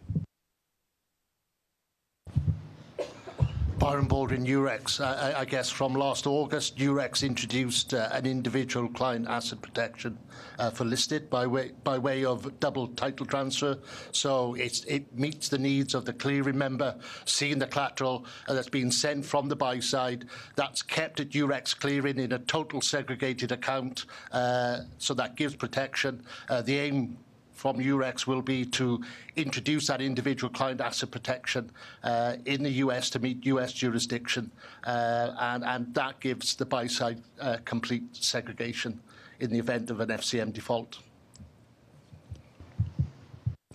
Hillary Coral from Franklin Templeton. Yeah, I mean, to the Eurex point, we've been hearing, that as well, and our understanding is that the European Parliament's also considering full segregation, not just as an option, but as the default that participants would have to opt out of. And our view is that there is certainly a recognition outside of the United States for a need to protect customer collateral, and we feel that in the U.S. the regulation should give the same level of protection to the customers here. So we do feel that full segregation should be made available to protect market participants. As several of my other buy-side colleagues have said, there is a current framework in our OTC world where we have that. And I don't think that the introduction of centralized clearing should decrease the protection for customer margin from what we have now. Thank you. Seth Gross-Handler. So obviously, margin is posted in the first instance to protect the DCO and the FCM from the customer risk, right? DCO as the counterparty, the FCM as the guarantor. And so in looking at all these models, we need to make sure that initial goal of why the margin is there is also fulfilled. And in the CEBA proposals, I think that it would get rid of a lien altogether in favor of the FCM, and I think that is problematic from a risk management perspective, and it gets very complicated. You can talk about the lien for the exposure to that DCO, another DCO, the FCM in its capacity as a broker-dealer, the FCM's affiliates, all sorts of issues. There are capital issues with not having that lien under Basel capital rules that require a perfected security interest in favor of the FCM for the customer exposure that the FCM is taking on. That needs to be worked through. Now, we've had some discussions about maybe there are ways to have that lien and still, I think the objection to the lien is that it might get in the way of porting, right? And there may be ways under certain federal statutes that FDICA, clearing organization netting provisions of FDICA, that may get around that, but that's a very key issue. Also need to think about the impact of the lien on the customer property analysis. As to customer property, if you don't change the code, really the question is, if everybody does this in all spaces, there's no customer property left. And how is that really consistent with the bankruptcy code mutualization, which I think anticipates that there will be some customer property. Finally, I'm trying to keep my remarks brief because I could talk about a lot of things for a long time on all of this. You look at this structure and you say, where's the FCM? This is entirely disintermediating the FCM. It's really just an insurer. And I'm sure other people on the panel will talk about the economic effects of this on FCMs. They're just insuring, and as Gary DeWall said on the last panel, ironically, they're paying to insure. But there are legal issues. What is the power? If the FCM really isn't an FCM anymore, but just an insurance company, does it have to be licensed as an insurance company, right? What are the authority issues there? So just some things to think about. So if I could, I think now might be a good time to sort of pin down some of the details here, because I think we need to understand what the model on the table is in order to understand some of the implications there. And so first, I think, Mark, one of the things I heard you say was that this is something that would go on perhaps in parallel to, for instance, the model that we currently have, say, for LSOC. And so it may, or is this necessarily going to involve each and every customer, or would this be for those customers who are willing to essentially participate in this kind of a model? Mark Seicher from CEBA. Bob, I think our view has been and continues to be that first, with respect to clients, that this is voluntary to the extent that one's level of risk aversion and business strategy as a client demands or one decides to avail themselves of this option. We'd like this option to be available. We believe also in order for that to happen, we would urge the Commission to, regardless of the specifics of the segregation or alternative segregation model that was selected, to require the DCO to offer that model, or at least to support it. We recognize with respect to FCMs, they may come to different commercial decisions, and we, as the voluntary participants in this model, would work out the appropriate commercial arrangements with the FCM. And then, as I understand it, these participants would, I'm assuming from other things you've said, not be participating in the mutualized guarantee resource. Mark Seicher from CEBA. Yes, Bob, that's correct. The way we have envisioned this process is that the client would take on a slightly different status from that which exists today. That is, today we are deemed to be a customer of the clearing merchant, whereas in the model that we're proposing, we would be a guaranteed clearing participant. So in certain respects, in certain operational respects, we would appear in some ways like a clearing member with respect to direct access to DCO settlement accounts and the like, whereas from the with respect to other obligations of a clearing member, we would not take those on. For example, guarantee payments into the guarantee fund, the requirement potentially to take on positions of another failed clearing member should that be necessary. So again, we would simply look operationally to disintermediate with respect purely to margin processing, replace the role that the FCM takes on today, but in no other way do we wish to take on the roles, responsibilities, and obligations of clearing members. And so then I guess there would be an FCM that would be guaranteeing those obligations. And then I guess the issue is, I would assume there would need to be some interest that the FCM has to the extent they actually have to, for instance, make a variation payment. They would need to have some way to access the collateral that the guaranteed participant has posted with the clearing org. That's right, Bob. In essence, it would still be required that the guaranteed clearing participant in fact have a sponsoring clearing member, and that sponsored clearing member would really have the sole responsibility, or its only responsibility would be to the extent that that there was a shortfall when the DCO's required margin, that in fact that margin be topped up in order to prevent a default to the DCO. And from an operational perspective, the FCM would in fact, or the sponsoring clearing member would in fact have access to the accounts such that that topping up process, should it become necessary, could be effectuated within the appropriate time frame for the DCO. So let me just throw open a question then. If there is, perhaps by DCO rule, that mechanism is implemented, and then the FCM would have access by that rule to excess collateral to the extent it ended up having to make good on that guarantee, is that something that might help the FCMs make this work for the FCMs? Josh? Speaking for ISDA, we've been thinking about this. We think it is possible It's certainly something that the FCMs need one way or the other. That is, to have a second lien, to have rights at the DCO, perhaps rights as a secured party, second to DCO's rights as a secured party with a holding directly in the DCO's own account.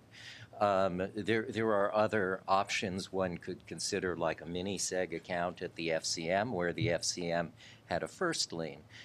Retained a first lien in the same way it does now, but over a perhaps smaller account. I don't know the figures. Perhaps one of my colleagues could speak to that possibility. But there does need to be something, which I think goes back to a point that some of us have made. That is, this needs to be a cooperative effort where DCO interests are protected, FCM interests are protected, and customer interests are protected. And so we have to work in a way that doesn't destabilize the existing system while we do that. Seth? If I understood, Seth Grosshandler representing FIA. If I understood your question, Bob, you were asking, I think you were asking, does the FCM actually need a lien, as opposed to can it just rely on some right against the DCO to payment? It's a very complicated question. There's no question that a lien is preferable. Without a lien, there may be some federal statutes, again, fiducia, if under this model the customer is no longer a customer, but it's a participant in the clearing organization, that may mitigate some of those risks. But without a lien, I mean, these participants, they may be non-U.S., they may be offshore. You need to think about non-U.S. laws, right, as to priority. Because the question is going to be the unsecured creditors of that failed guaranteed clearing participant versus the FCM's rights in these assets. And without a security interest, you instantly say maybe the FCM has to share. So let me, if I could just press on that for a second. As I'm understanding it, the participant is essentially posting margin to the DCO as a direct participant. The rights in that collateral then are essentially established by the DCO rules, obviously within and under the framework of both the statutory and regulatory environment. But essentially, those rights, it seems to me, would be established by DCO rules. And so just as the DCO has an unfettered right, and under federal law, of course, to use the collateral to meet any default to the DCO, if in fact the DCO, pursuant to its rules, goes to a guarantor and says, no, you need to make this payment pursuant to your guarantee, but on the other hand, you may have an interest in the collateral over and above mine. Again, all as part of the rules, all pre-established. I'm not sure where, for instance, the law of the participants, guaranteed participants jurisdiction, where that would be relevant. Well, if they're bankrupt and there's a bankruptcy proceeding in, pick your jurisdiction, Cayman Islands, right? In the Cayman Islands, the rights of the creditors of that bankrupt are going to be determined in the first instance by Cayman Islands law. And the question is, would you defer to U.S. law? We're positing that the FCM does not have a security interest, right? And the normal rule is unsecured creditors share, right? And so what's the rationale for why the unsecured FCM doesn't have to share? There are a couple, right? One is subrogation. They stand in the shoes of the DCO. But that only gets you to the obligations to that DCO. It doesn't get you to obligations to another DCO, et cetera, right? Okay. So maybe subrogation is a theory, but does subrogation work in the Cayman Islands? I have no idea. So there's subrogation. There's also, nifty federal statutes that give primacy to clearing organization rules, fiducia in particular. But will the Cayman Islands respect that against the normal principle of pari passu distribution for unsecured creditors? I don't know. Whereas if you have a lien, you can be pretty sure in most every jurisdiction a secured creditor is going to come ahead of an unsecured creditor. Chris Perkins at Citi, representing FIA. I think we all want the same thing here. We want to have the most robust and ironclad segregation regime that's possible in the context of bankruptcy law and regulation. That being said, I think we have to be careful in these designs in that customer protections were originally designed to give customer protections. And now what we're doing is we're taking them out of those protections. And by restricting FCM's liens, there's a couple issues that Seth highlighted. I think the first is we have some regulatory capital concerns that must be addressed. And the second thing is our risk. And I think, if you look at what we're trying to accomplish here, as we get more complex with these structures, they're going to take a lot of time for us to fully vet and understanding our recourse to collateral. And if it makes it look too much like customer money, when a bankruptcy does in fact occur, we could be stuck in the same place, which is 766H loss sharing. So that's one theme. I think the other theme we have to develop is there's two issues here. The first is 766H loss sharing. The second is malfeasance. And what can we do together as a group to address instances of malfeasance? What controls can we put around? Operational controls, transparency can we provide? But we are open. We'd like to continue to discuss these issues. The last thing I'll say is that the structure contemplated does put additional burden or responsibilities, if you will, on the DCO itself. In fact, they're going to have to take over some responsibilities during the liquidation of a GCP portfolio. I think we have to make sure that they're, willing, capable, and are able to build that capability in the time necessary to implement any kind of changes. Chris. Thanks.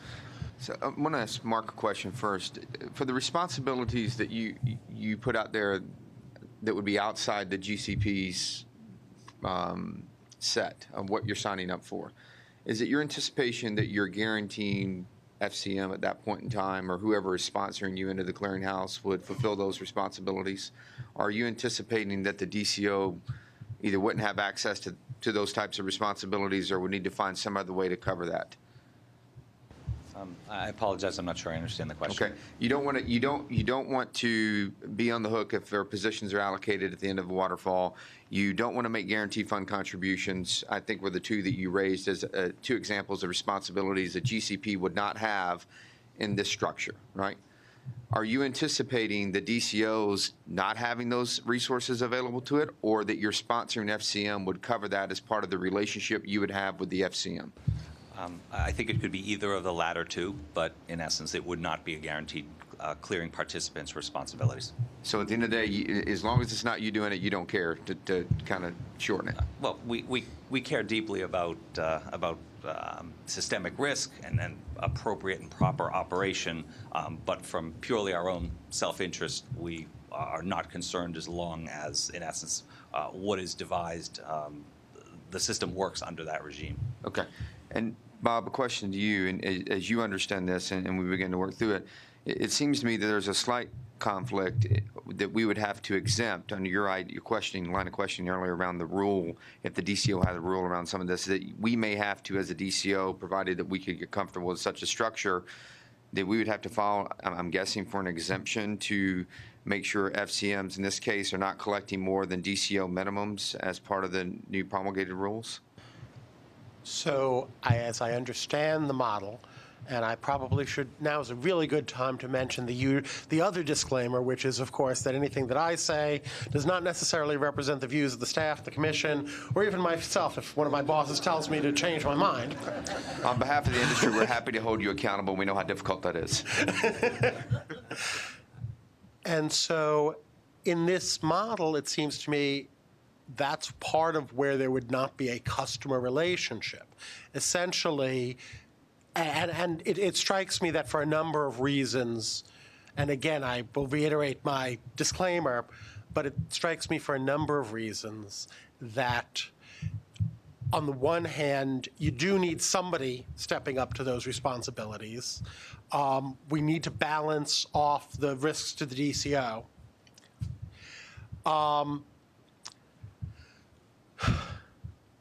I think also that this is the sort of thing that would benefit from rulemaking, so that there is essentially a supporting rule structure that addresses both addresses some of these issues and gives perhaps some added legal certainty to how the model works. And so part of that, I think, is then the FCM would not be collecting the collateral. It's the DCO.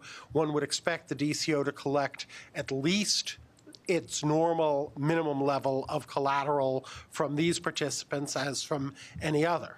I don't know if that answers. I think it does. It sounds to me like because it's not customer, maybe the other rule doesn't impact, but maybe you could volunteer to write another rule that there's going to provide certainty around that. I won't commit you to that at this point. But from my perspective, I think we all share the same concern. As Chris said, protection of customer collateral is paramount. We get that. Protecting customer collateral and destabilizing the system, we become concerned at that level. So that's why these two issues that you raise for us, for at least for me running a DCO, is as long as we're all in the same net position, I think we find a way forward. When someone here, and it's always someone is going to end up with a different level of risk and how they're going to be compensated for it, how they're going to manage it, or whatever that may be, that's where it's becoming a little bit concerning. We all the clearinghouses represented here today rely in varying degrees on our membership to provide certain functions. If we're going to start cherry picking which of those functions that we're taking away that they should provide or we should provide, we're fundamentally changing the structure of clearing at this point, and maybe that's where we need to get to at that point. I'm not exactly sure that's where we've gotten to in the current set of regulations that we're operating under or managing to. But as we did that, I become very concerned that we are losing that level of protection that the membership does provide. And we can talk about moral hazard, and that's, was belabored on the last panel. We don't need to go back there. But that is an issue facing us at this point in time. I want to find every way I can to protect your collateral all the time, or at least the value of your collateral.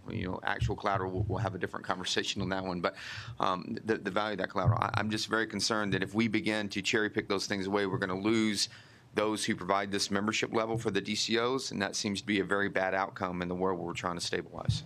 Tim? Okay, thanks. Tim Dorr, CME. So I feel compelled to just sort of offer some context for how we got here. You'll remember that in the early stages of the comments that the CFTC put out around customer protection, that the CME was for a futures model with the proviso that added disclosures to be made by the FCM to clients so better assessments could be made to fellow customer risk. As events transpired, fellow customer risk became, and what to do about it, became the centerpiece of CFTC rulemaking initiatives, and ultimately LSOC was the methodology that carried the day with respect to cleared swaps.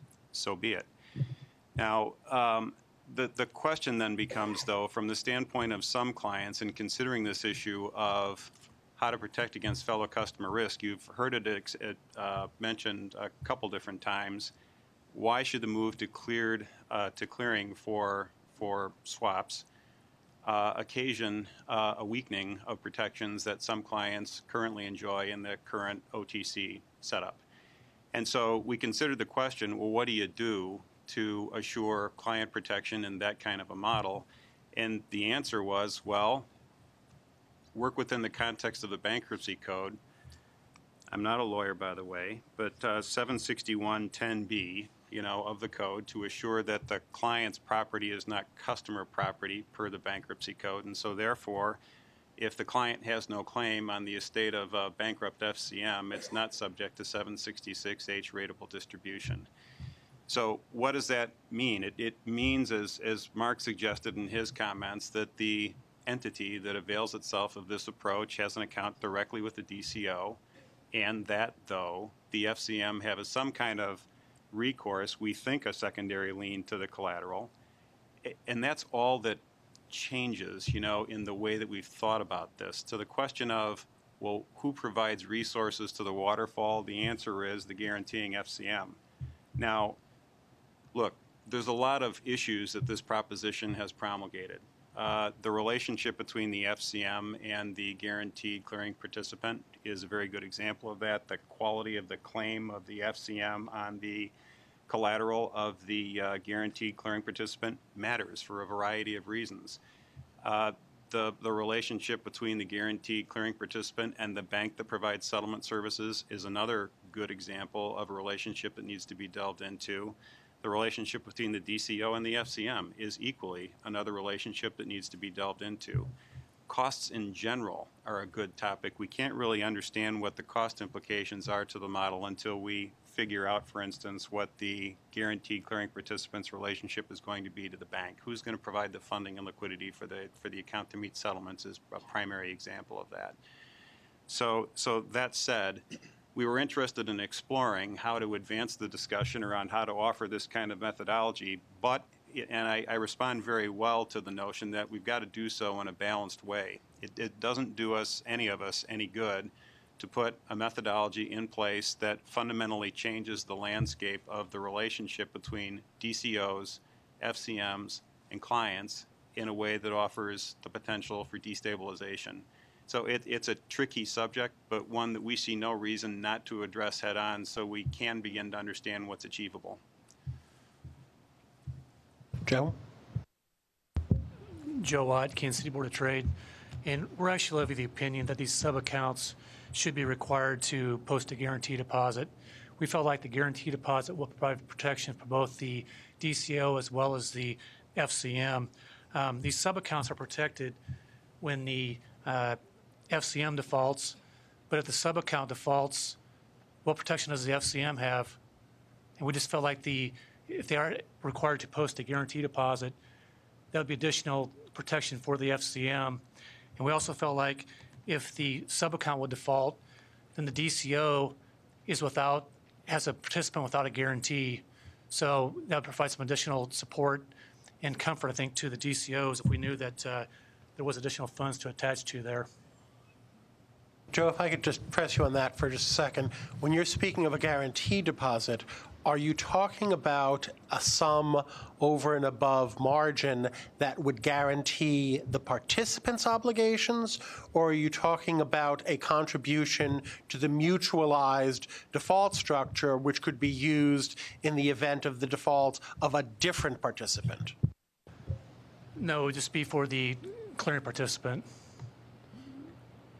Essentially, this would be more something that is economically, I guess, equivalent to margin, but just an additional amount. Yes. Mark? Mark Seicher from CIBA. I'm struggling to understand the gentleman from Eurex's comments insofar as even if we were not proposing this structure, the FCM would still be on the hook for my obligations as a traditional client of the FCM. The amount of margin that the DCO requires should allow for the market risk of the positions that I've entered into, that is, within some reasonable level of confidence with a fairly severe market move. Furthermore, in any traditional model, and as well as is contemplated in the CIBA CME model, if the sponsoring or guaranteeing FCM feels as a matter of creditworthiness or perhaps lack of creditworthiness, additional margin beyond that was demanded by the DCO were necessary. That is a commercial matter between the client and the FCM. And again, that is contemplated here. The bankruptcy issues around liens, not unimportant, but at the same time are contemplated here. So again, we struggle to understand how the scenario that you describe is A, different from today, and B, not dealt with via DCO margin plus any add-on that the clearing member might demand. Ken? Oh. I'm sorry. By the way, folks, please do make sure, some folks are a little bit soft-spoken. Please make sure you're talking into the microphone so that both we, as well as the court reporter and the folks on the phone, can hear. I'm Ken Ackermanger with the American Feed Industry Association. Just looking at this on behalf of customers in the agriculture world who tend to be smaller, relatively smaller customers, the question I had, and I think you may have just answered it, is if a farmer establishes an account, has a position at an FCM, and there is a bankruptcy anywhere in this chain, either at the FCM, at the GCP, or anywhere in the chain, can the customer ultimately still hold the FCM accountable for their money? Does that relationship survive is the FCM still accountable? Can the farmer still look to the FCM for their money? Mark from CEBA. In other words, Ken, are you saying for the margin that they've posted against their positions to the extent that they are the one, the client is not in default? Correct. Well, we would look at this model as providing a significantly greater degree of protection in exactly that situation. To the extent that the client is the one, the customer is the one who's defaulted, of course, all bets are off at that point. And we're not looking in this model in any way to diminish the protections that margin provides to both the DCO as well as the FCM. And again, we're happy to grant liens. We're happy to do anything that doesn't entangle us into a bankruptcy stay. But we do believe this model of clients that avail themselves of this model put the DCO and the FCM in exactly the same economic position with respect to recourse that they had previously, but provides the clients with protection against malfeasance, protections against, in essence, situations that were not of their own doing. So it does not weaken the ability of the ultimate customer to seek recourse against the FCM because there's another player involved. Well, we believe the DCO, Mark from CEBA, we believe that this model provides the DCO with all the recourse, or we're intending to provide the DCO with all the recourse against the FCM that it would have in absent this scenario. So just to clarify, though, I mean, as I understand it, under this model, a guaranteed clearing participant is responsible to the FCM and the DCO for its defaults. The FCM is responsible, just as it is now, to all both. It's responsible actually only to the clients because under this model, the FCM would never be in a position of owing the guaranteed clearing participant anything. It would, if necessary, make good its guarantee to the DCO, in which event it has, in essence, lent money to the GCP, but the collateral would be in the hands of the DCO, and therefore the FCM would never owe the GCP anything. The clients, on the other hand, the customers, would remain in the same relationship, which is the customer owes the FCM for their defaults.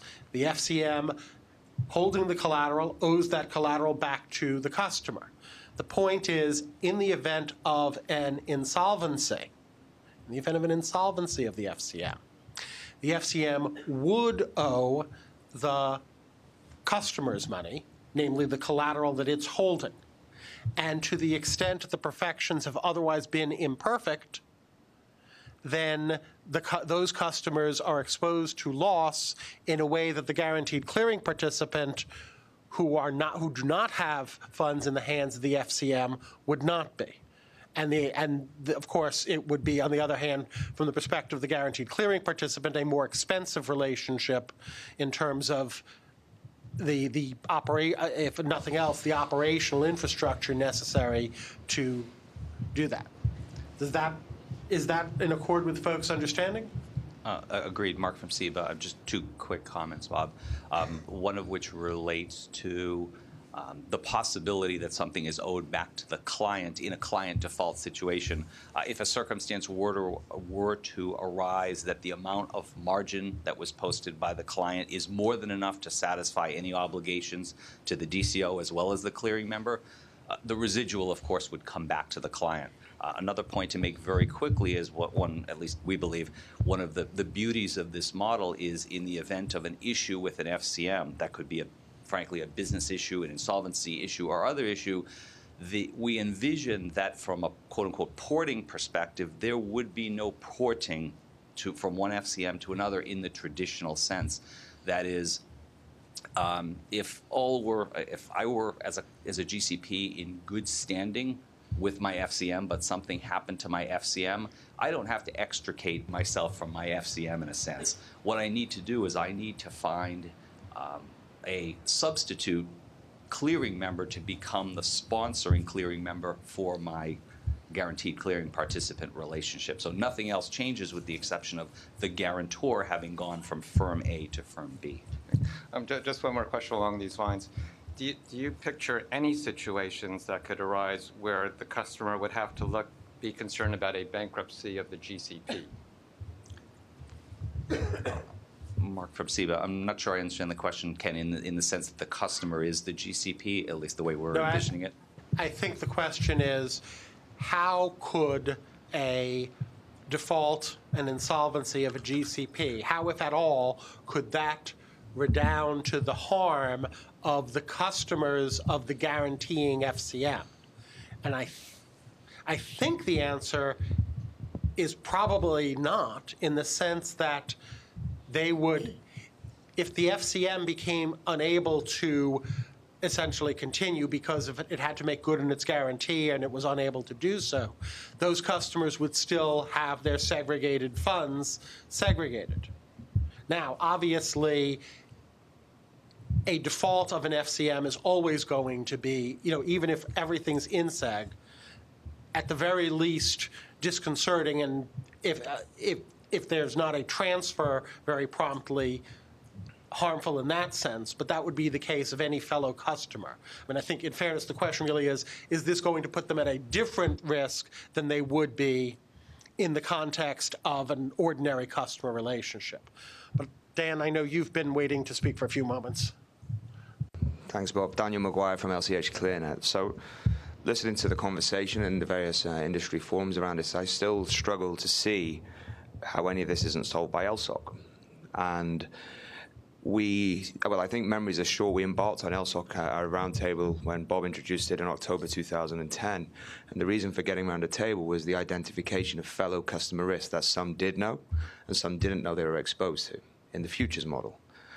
We worked hard as an industry to arrive at a solution which is LSOC, and that, to all intent and purposes, removes fellow customer risk. It protects the customer from the default of the SCM, and actually something that's not been discussed, and as a DCO it's a hard thing to say, but also protects the customer from a DCO default as well, which we have to consider in all of this. The other aspect that emerged from this was the potential for investment risk. Something new that's been introduced subsequently is the context of malfeasance and fraud risk following MF. But in terms of how this works, let's just talk through this pretty quickly.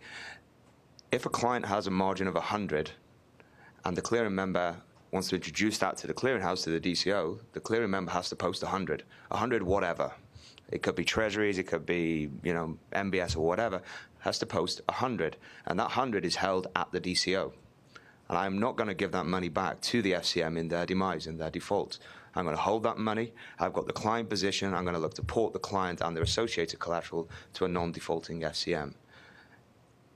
There is a quirk in the bankruptcy code that emerged from this about rateable distribution, but that really isn't about fellow customer risk. It's about this investment risk. And investment risk is basically if we receive cash or we receive securities and we look to liquidate that as a DCO to enable porting, if we make losses that exceed the value of that, and that's going to happen when there's a large market move or where the haircuts that we apply as a DCO, which should be prudent, are breached. If we're doing our job, that shouldn't happen, and we protect the value. So we don't protect the piece of paper you give. If Mark gave 120 securities, but we haircut at 20%, so therefore had a market value of 100, we protect the 100. That's what we do as a clearinghouse. So I think there's some sort of bad press around LSOC and what it does, and I think there are different interpretations of this. So in my view and our view, and we actually have implemented this in December 2009 in Europe, and every client in Europe is using an LSOC type model. I appreciate that there are different bankruptcy codes and insolvency laws there, but it is used and is practiced. It does remove fellow customer risk. The DCOs, if they're doing the job, can either A, mitigate, or B, remove the investment risk, or C, use the default waterfall to cover that. Fraud risk is a totally different thing, and I don't think we're solving all the fraud risk by putting any of these proposed models in place. And I think just to clarify... Whoa. The concept of a custody account can protect you against operational risk or fraud or something like that. So LSOC does not solve MF Global. A bank vault or a custody account at a custodian bank solves that problem, at least from our perspective. Okay, and if a custodian goes into a default, what happens? How does a custodian go into default and my assets or my client assets aren't protected? If Bank of New York goes into default, those monies are in a custody account. It's not a counterparty risk issue. So if Northern Trust or Bank, Straight Street or anybody else goes into default, I don't care because my assets are protected and I can get them. I think. I think that's not right because if you're talking about cash, you're probably just an unsecured. All right, I'm going to put treasuries in there. Am I protected now? More protected, certainly. But not fully protected. A lot better than LSOC, right? I'm not disputing that. Yes, you did. You just said it's going to solve the problem. I didn't say it would solve the whole problem. Okay, to be clarified, just moving on. Just going back to the points that were raised about LSOC in the previous debate, there was some comment with regard to no DCO actually saying what the size of the cost was. Some DCOs said that they'd increase their initial margins by 50, 60%.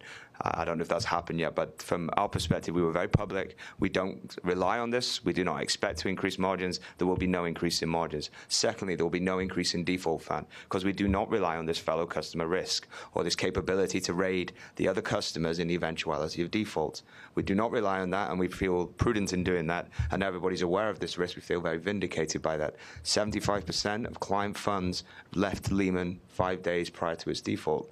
I think if we saw a similar scenario in a gradual decline, we'd see a higher number than 75%. Then can I comment on that? You just mentioned Bas Sebrechts from the European Federation of Retirement Provisions. You just mentioned that the whole of Europe is now using LSOC, and indeed, big progress has been made by various CCPs, and SwapClear is the dominant CCP, especially for interest rate swaps. But that doesn't mean that the buy side in Europe is fully satisfied and fully happy with what is going on. And what is a different, I think, with the US is that if you look at AMIR legislation, the first thing they say is that both for OTC and listed products, a CCP should at least offer an omnibus and a client segregated option. So that means there is no rateable distribution issue. At least you have a choice. And second of all, I think Mr. Baldwin can elaborate on that more. But there are CCPs, and I think SwapClear is thinking about it as well, about further segregated models. And I think in the end, Eurex maybe has 4 segregation models in the end. Yes, that's correct. I guess from Eurex's point of view, we aim to offer the buy-side choice. So we will be fourth quarter of this year offering LSOC. And so from Eurex's point of view, our aim is to offer LSOC, full segregation. In answer to Ken's comments, full segregation is achieved by double title transfer at a separate custodian account away from the FCM. Daily statements in terms of collateral movements are sent to the registered customer, i.e. the buy-side account, as well as the FCM. The FCM has total knowledge of the collateral because it's double title transfer, so it goes through the clearing member. There is no transformation. So the buy-side has got complete segregation. But the other important thing is they've got choice. They can go down the road of LSOC or they can go down the road of individual segregation on a per-fund basis, per registered customer is the Eurex individual segregation model. Okay. Hillary. Thank you. Hillary Coral from Franklin Templeton. Dan, first of all, I completely agree with you on the margin and that it shouldn't make a difference, from the DCO standpoint on the level of margin that they're charging under either of these models. It's based on the market risk of that particular investment. So I think that makes complete sense. I do think, though, that your comment of, you kind of blew through, I think, some of the risks that are still inherent in LSOC. You've got, accounting risk at the FCM that they've tracked this, all this money correctly that's in omnibus accounts. You have investment risk and then obviously, the fraud risk. And I do think that those are 3 real risks that this kind of full segregation model, does alleviate. I think just on the point about the accounting risk, I think there are different models from different CCPs. So If you are reliant on the FCM to provide you the positions and the cash balances or the security balances, then I agree with that point. The model we have in place is we see through to every sub-account, every sub-fund, we calculate the risk, the IM, we calculate the VM, the valuation, the mark-to-market, we calculate the DV01, so we know what we need to trade if there's a default of a client or a clearing member. And to just put the record straight on that, that's hundreds of thousands of accounts being calculated intraday and end of day for swaps. So if you're not reliant on the FCM for that, I think it does remove that the first point. The point about investment risk, I fully accept, but I think DCOs, that risk will exist if there's any investment being done by the DCO. So before we move on, I'm going to interrupt the flow for just a few moments in the sense that since the topic of this is alternative models, I just want to make sure that we've spoken about essentially guaranteed clearing participant model we've spoken, of course, about LSOC and how it works. If there's somebody who has some third model that they want to talk about, I'd like to give them a chance to put that on the table.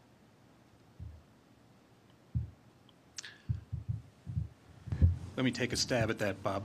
Eric Baggeson from CalPERS. One of the things that is really obvious in this entire discussion is that we're basically having a great dilemma over exactly what constitutes a really valid custodian of assets. And the models that we currently have moved into a place where we actually have custodial entities also being entities that at times are taking risk. And that risk can ultimately bleed through to the client security. And I think that that's one of our greatest concerns as a participant in this marketplace. In the current over-the-counter market, we find ways to secure that our liability and our counterparty's liability in a way that puts that security off at a third party that, in essence, is not using that capital in any risk-taking form. One of the things that we've contemplated as a potential alternative model is to actually utilize the official custodians of our assets, in essence as collateral managers, and have them facing our liabilities to the clearing organizations, and literally disintermediate that entire function from the FCM category. There are components of this that come through in the CIBA CME model. We have a certain amount of attraction to that, because in essence then if we're posting our collateral, the collateral is being posted directly to the clearing organization, not through the FCM. So the clearing organization is getting the gross value of our collateral instead of the net that feeds through from the FCM, which then leaves us exposed to FCM activities. And if they were operating in an environment that was consistent with, let's say, our custodial bank, State Street over here, we might have less concern about that, but it's quite obvious that some of the FCMs and this entire industry have not been able to really understand the true risk imputed by participants in this market. We do not use these instruments in a levered fashion, so we can fully secure basically the liabilities that we incur in this activity. It's the presence of clients like State Street or Vanguard or some of these other giant institutions that are not levered players that allow this entire risk sharing to happen between customers, and now we've attached some of the other market intermediaries in that. And I think that whatever models we come to have to eventually really identify the risk that the customers, where do defaults come from? It's coming from levered players. It's not people that have the capacity to secure their liabilities. And as a fiduciary to CalPERS, I have a really hard time thinking about exposing CalPERS's assets to secure any other participant. That is a breach of my fiduciary responsibility ultimately. So if I am knowingly securing some other levered player in the marketplace, I actually really have to consider that very, very strongly and determine whether I can even participate in that market structure. Let me just press you for just a second. Are you talking about having essentially the custodian guaranteeing your obligations to the clearinghouse or not? In the case of what we've contemplated, in essence, CalPERS is fully capable of securing its liabilities. We have plenty of collateral that we can put behind the positions that we take in the derivatives market. The question then becomes, how can that collateral be secured to protect CalPERS from any other default in the marketplace, and yet still be segregated out for the benefit of the clearing organization to defease our liabilities? That is exactly the kind of the activity that we've set up with tri-party custody agreements going back decades, basically. And under the current LSOC model and many of the other existing models that operate in the currently cleared futures markets, we basically give up the security of that very clear segregation of the assets. So we would see, in essence, for players that are not leveraged in the marketplace, State Street doesn't have to extend us credit. We can secure our liabilities. That's a different kind of a customer from a customer that actually needs someone to extend them credit. So there needs to be a separation in this industry that attaches the cost of extending credit and the risk of extending credit to the people that are requiring it. And this whole mutualization model operates because of the presence of institutions like CalPERS that are not levered players. If every one of an FCM's customers were a levered hedge fund or something, they would have a really hard time basically securing that kind of a potential liability. And this is all about identifying and allocating costs to the appropriate players. So if I could just, on the one hand, what you may be describing as a model essentially with having FCMs who are taking less risks or not levering the collateral and essentially tossing out our Rule 125 and basically saying, no, you just have to take what we have. But beyond that, right now, everyone in the structure is either a customer of an FCM who's guaranteeing them or a direct participant, in which event, absent some some sort of guaranteed model, they are exposed to the mutualized default. And so if you're looking for a way to not be exposed to mutualized default, I think you're going to need somebody guaranteeing you who is. I want to seize upon one thing you said, and I think we'd all agree that bad things happen when mutualization occurs. And this was spoken about in the last panel. We need to really focus on cultivating a defaulter pays model where people are paying for their own risk. That's incredibly important in any structure that's put forth going forward. And one thing that we would encourage regulators to opine upon are minimum standards for initial margin, because as clearinghouses are commercial entities, and in theory, the lower the initial margin, the more attractive it could be for client business. So, we encourage a very high level for the minimum standard to ensure that the vast amount of risk is mitigated through initial margin, so that mutualization through guarantee fund is minimized to the largest extent possible.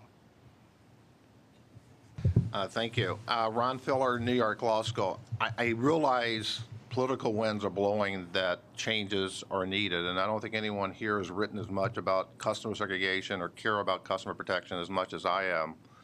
I'm currently serving now on a special committee at the NFA that we're considering a number of different rule changes at the NFA, dealing more with reporting and disclosure. I know that's the topic for the panel later this afternoon, so we can address that. But I'd like to raise a lot of questions and issues regarding this GCP model. First, I don't understand why gross margin doesn't eliminate the concern. Gross margin is requiring FCMs to post at the clearinghouse the full amount of margin for each individual client. There's a one-day risk. I received the money today. I posted tonight. So there is a 24-hour risk on gross margin approach. The client liquidates the position today, returns it back. I have to return it back to the client tomorrow. So there's that 24-hour risk. But other than that, a gross margin model, I think, eliminates a lot of the, quote, fellow customer risk or the concerns that firms like an MF Global might misappropriate client funds. The second thing of it is, in addition to gross margining, I think when all is said and done with MF Global, I really believe this is going to be a 30.7 issue. And I know that's the subject for tomorrow's panel with Gary, but I really believe it's mainly a 30.7, and these issues, this GCP issue, does not address 30.7 whatsoever. The other part of this GCP model, if you want to go forward with it, it kills portfolio margining. It kills cross-margining approach. It's going to kill the single currency margining regime that we use now in the futures market, and it's going to kill the global clearing arrangement. If I have a global client, and I was at Lehman, I'm probably the only one in this room who's ever collected money from a client.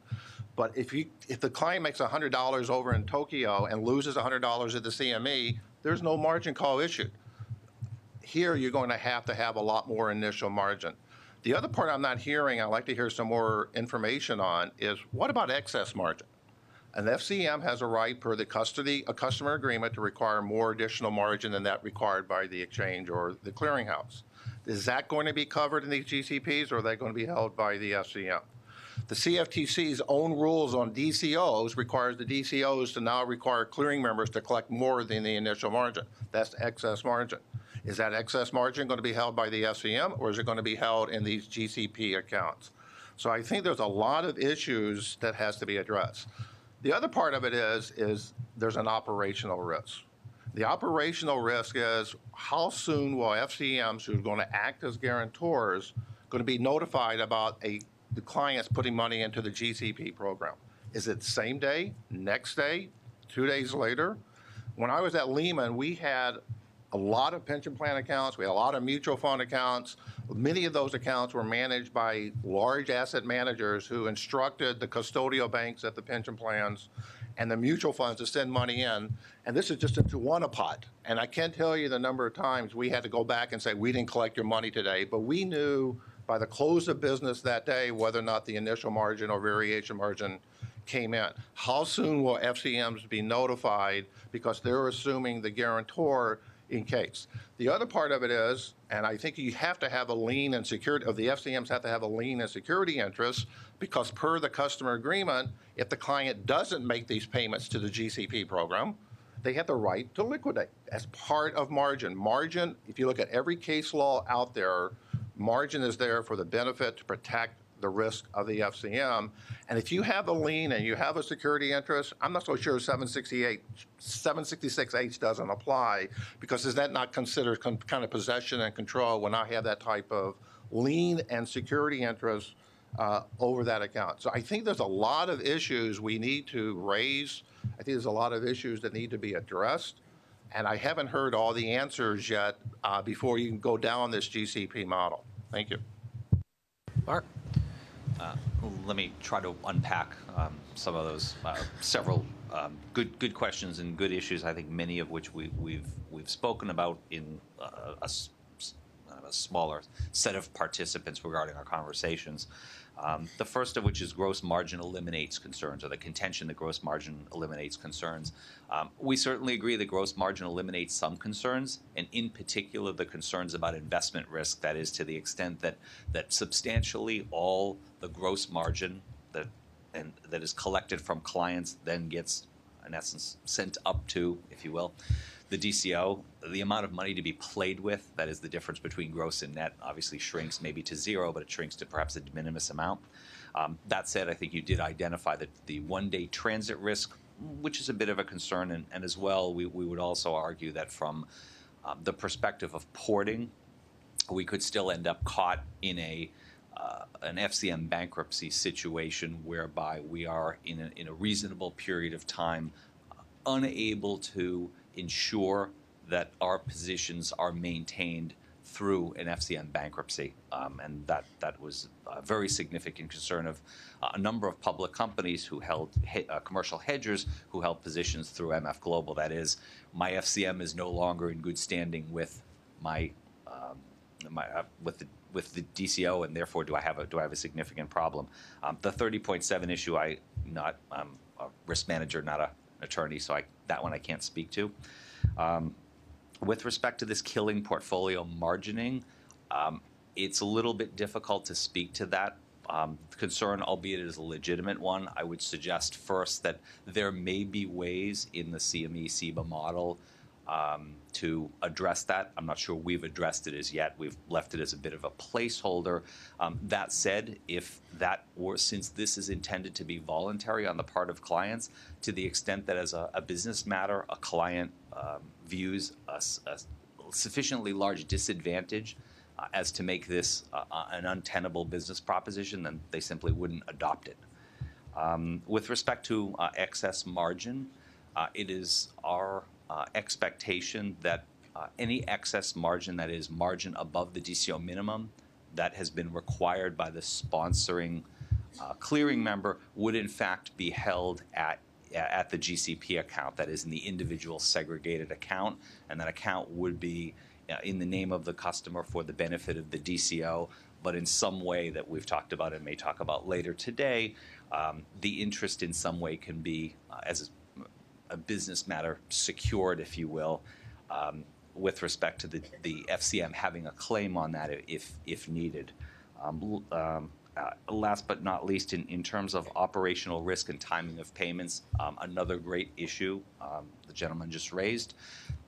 It's something we've been thinking about a lot, and in particular, I believe it was on the last panel, the professor from, I believe, University of Maryland had brought this up regarding, is there enough capital, in essence, in the system once swap clients join a cleared paradigm for FCMs, in essence, to be fronting money overnight or intraday to several $100 trillion swap market, and we remain very concerned about that. And in this model, we've contemplated the idea of, and the gentleman from CalPERS mentioned this in a sense, that transfers could happen, in essence, as a matter of book entry. That is, the DCO settlement bank, who is likely also your custodian bank or could become your custodian bank, would have sufficient assets such that those transfers, in essence, would be book entry transfers on the part of the DCO settlement bank, and the sponsoring FCM could, in fact, be notified within a sufficient amount of time. We're looking on the order of about 45 minutes to an hour prior to 7:30 Central Time, such that if a topping up of the DCO settlement account were needed, that the FCM would have to do it within that time frame. I hope I've addressed some of your questions. Okay. Oliver? Yeah, Oliver Frankel, Goldman Sachs, representing ISDA here.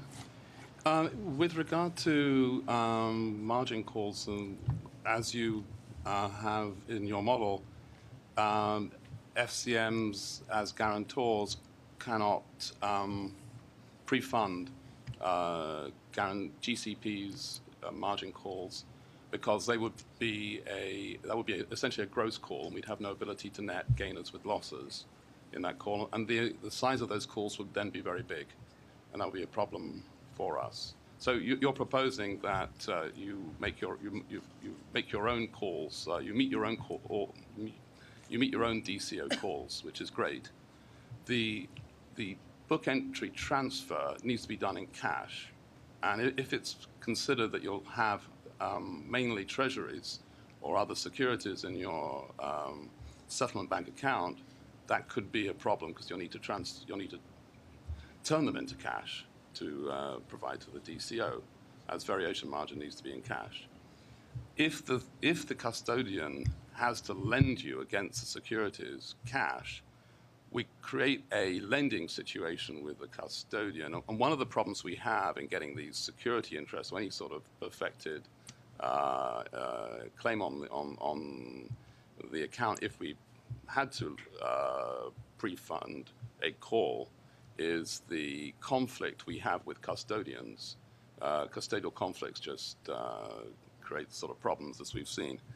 Other things that we would need in general to guarantee GCP would be, of course, approval of all new trades, continuous real-time visibility into at least the value of the collateral in the account, good control of that collateral, which double title transfer clearly works. But I mean, so that the DCO and the FCM have say over whether that amount gets reduced, can be withdrawn. Money can be withdrawn from it, and I think that's basically the only remaining point that I think is major is that the FCM needs to be the liquidator in the case of a default. I don't know how we can truly guarantee something when liquidation of those positions that we've decided to guarantee is done by somebody else. Mark Seitzer from CEBA. Oliver, I would, in terms of several of your points, I agree with the majority of what you said. I'm not certain that the pre-funding issue, although I agree with your conclusion, I'm not 100% sure I've gotten to that conclusion by the gross net reasoning, but nonetheless, I think we've come to the same conclusion, that is that it's our expectation to pre-fund, and in fact, we'd actually have to pre-fund or fund, in essence, a call with cash for both variation initial, and then subsequently we could substitute, at least on the initial side, we could substitute, pending satisfaction of that call. That said, with regards to approval of trades, completely agree. That's within your purview today and would continue to be. With respect to what's in the collateral accounts, again, you have that today, and this arrangement via the DCO settlement bank, the individual SEG account, as well as the DCO settlement account, you'd continue to have that same visibility you have today. And we also agree with respect to liquidation. That is, today, in the event of a customer default, you have full rights to liquidation, and that would be maintained under the scenario that we're envisioning. We actually need greater visibility than we have today, because we need to monitor all these things across many accounts, tens of thousands of accounts, and so it requires some sort of more automation than is currently in place. But that's something to be built and can be built. Bill, and then Scott, and then Robert. Thanks, Bob. I think just to start out, we at Vanguard and certainly other members of the ICI are very intrigued by the SEBA model and want to make sure that it gets a full airing, particularly if it's presented as an optional model where buy side that are interested in avoiding certain risks and are prepared to pay the costs can opt into it. That being said, there is a wide divergence of views among the buy side on this particular topic. And I think many ICI members, such as Vanguard, have supported LSOC since its inception. Others have questions about certain aspects of it as to its effectiveness. Certainly, issues that Seth raised earlier in the meeting are issues that I think need to be cleared up. Some ICI members, frankly, have suggested that they'll cease swaps trading if LSOC is the best protection available. That's an extreme view, that it is a view of some of the members. The main consensus view seems to be that there needs to be a better understanding of the gaps in risk mitigation under LSOC, and then a balancing of such residual risks and the costs and delays associated with eliminating all such risks. The other point that I want to make, in addition to that cost-benefit analysis, is indeed the portfolio margining issue that was raised earlier, and our concern particularly with this strategy for many members that enter into a diverse range of products trading through prime brokerage relationships and otherwise. They're very concerned about a model that could potentially foreclose the many benefits to their margin efficiencies and trading strategies if the margin was locked up the way it has been suggested. Things that I want to talk about, certainly we've talked about fellow customer risk. We've also talked about operational risk. I think that it is a bit unfair to say that the LSOC rules do not address operational risk at all. And I think that Rule 2211 C and E certainly enhance the requirement for the FCM to maintain transparency in its record keeping and provide the DCO with a full window into its clients, the positions, and their margin. And the DCO is mandated to police that information flow and make sure that it is accurate, current, and timely. In addition to that, we meet with FCMs all the time. They're all hungry for business, for cleared swaps. And what they tell us is, quite frankly, there are due diligence exercises that we can embark on to address things like operational risk and investment risk that do not involve some of the strategies that have been talked about so far. So in terms of monitoring FCM capitalization levels, the FCMs that we talk to don't maintain capital at the minimal levels. They maintain capital at many multiples of those levels. They also suggest that we look to what is the investment pool that they work with in terms of that excess margin. And the FCMs we're talking to don't invest across the full range of Rule 1.25 securities. They only invest in the top tier, the most liquid forms of investments.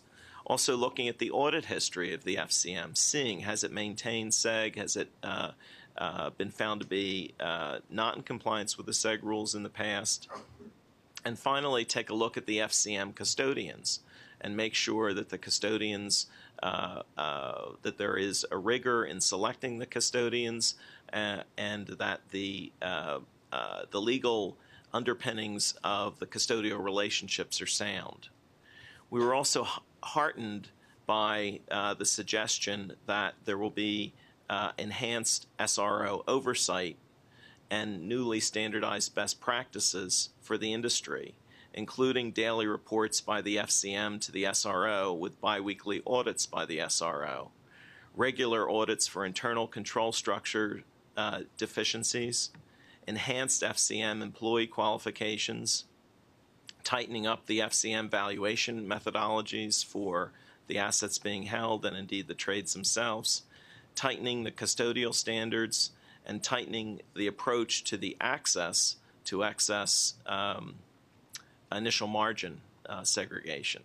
So among the buy side, there is a diverse view as to whether LSOC is sufficient, whether there are gaps in LSOC that should be identified and possibly corrected by remedial rulemaking, whether the gaps are so large and the costs manageable to come up with a new approach to opt into may be the answer for some market participants. But I think it's important that as we consider alternatives, we really identify what is the gap. Is the gap something that can be closed within LSOC by subsequent rulemaking? Is the gap something that can be managed through SRO oversight, through due diligence by market participants, or whether there needs to be a more extreme answer? Scott. Hi, Scott Paris from BMO Harris Bank. I'm here to represent sort of the perspective of a settlement bank. In addition to sort of the operational services that we provide in that role, one of the other important services we provide is essentially liquidity to the FCMs. I guess, a question that I would raise as we're talking about these models is how broadly these models are going to be offered to market participants. And that's important in that, as we understand the individual segregation, it would be akin. Today we process margin payments to and from the FCM and the exchange on a net basis, and so as you start separating and individually segregating, it's as we understand it, then we would receive margin calls directly from the DCOs for each of those individually segregated accounts, and we would be asked to, at early in the morning before the markets are and liquidity is in place, to meet those payments. I think that if we look at market participants like those that are seated at the end of the room here, that would be a very easy decision for us to make. There are market participants where they won't be rich in collateral. You will need to make credit decisions, and the willingness of settlement banks to do that, I think to some extent may be in question with certain market participants. And the other thing that I would point out that so under that structure, when the exchange calls for a margin payment, that basically has to be met within 60 minutes. And so once the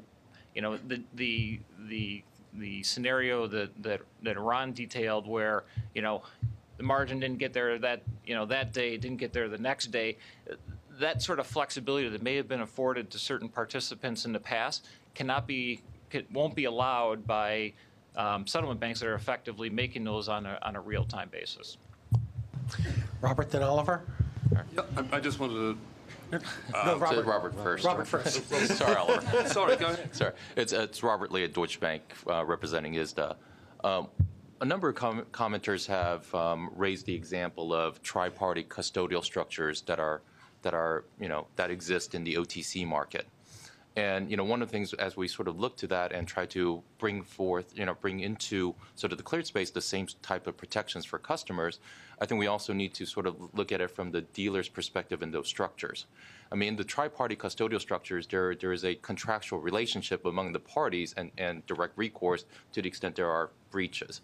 We need to think about how some of those protections, particularly with respect to making sure that there's transparency in terms of the amount of collateral and the value of collateral that are in those custodial accounts, but also protections against unauthorized withdrawals, right? One of my concerns, and hopefully this is something that we think about as we talk about these alternative models, is if the GCP, right, posts the collateral, transfer collateral directly to the GCP accounts at the DCOs, we need to make sure that the FCM still have, because they still wear the credit risk of the client, they need to have sort of full transparency at a real-time level, right, into the value and the of the collateral and the type of collateral, and we also need to ensure that there is protections against unauthorized withdrawals. And it's not only just unauthorized withdrawals with respect to the DCO minimum margin that they require, but any excess margin that the FCM requires as well. So one of the questions I have for the group is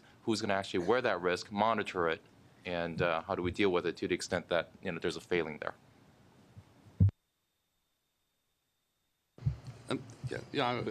I guess I was going to say something very similar, which is that if the settlement bank were to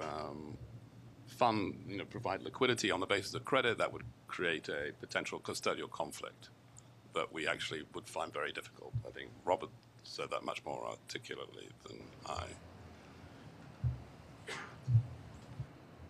Peter? Thanks, Robert. So a couple of things. One of the alternatives that we've thought of is segregating just the initial margin, which would require sort of a bifurcation between the variation margin and the initial margin. Yes, it gets very complex, the details around settlement cycles, but we envision a role where the FCM's obligations to DCOs to settle for customers doesn't change. Customers, though, have the option to segregate their initial margin into individual accounts at a custodian bank.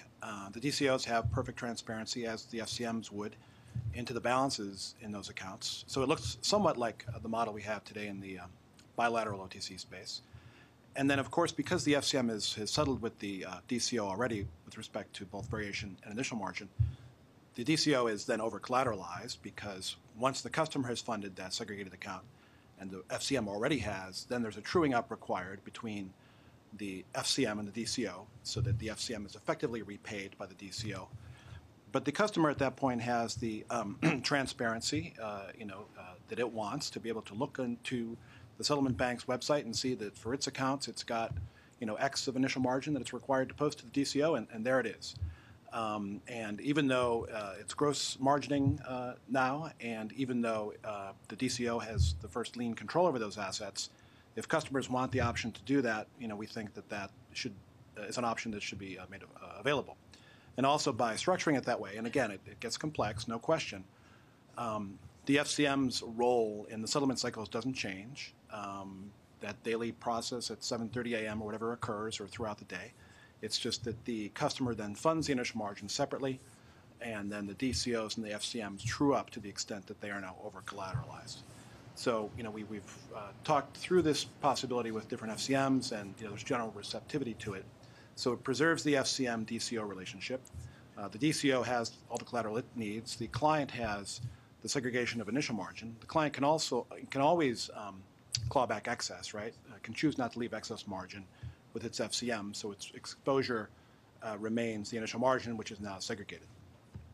In terms of the lien issue, and I can't speak for others at the table, but I think the concern there is not so much giving of the lien, it's ensuring that if the FCM were to become insolvent, that those positions can now be ported, right? So as long as that ability to move positions to another FCM is preserved and is not tainted by there being an FCM lien over this account, however it's structured, I think that's the paramount concern, certainly for us.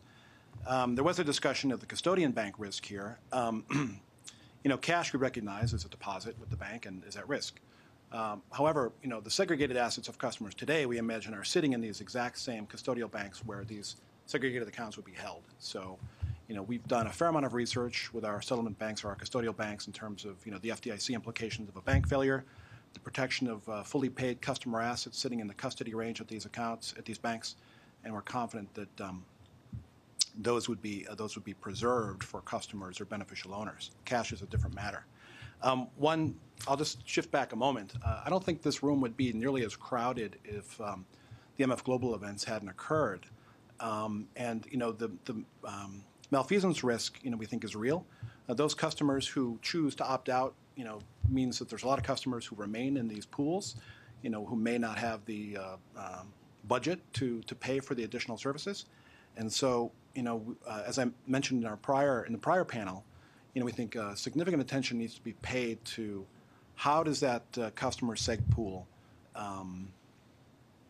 what are the maximum optimal protections around that pool of assets that prohibits the FCM from, whether inadvertently or by design, notwithstanding rules to the contrary, from dipping into that pool at the moment when it's, customers are most at risk. Jeff? Jeff Hainline, representing Advanced Trading in the National Grain and Feed. And like Ken, we represent the buy side, but the far end probably from the most of the other participants, farmers, ranchers, and agribusinessmen. The risks that LSOC covers and the risks that are still exposed there still seems to be many risks in the LSOC regimen. And moving forward with that regimen, with those risks still exposed in this environment, doesn't seem appropriate to our customers. While it is better than where we may be today, it still has many holes in it, not the least of which is the malfeasance, the investment risks. And so as you look at these other regimens, whether it's the Eurex or the CME-CIBA, particularly the voluntary nature of the CME-CIBA would be very attractive. As an investment, it transfers the opportunity to have a higher degree of certainty at an expense at the buyer's choice. And so those are the kind of things that as we go forward, I hope the Commission weighs heavily.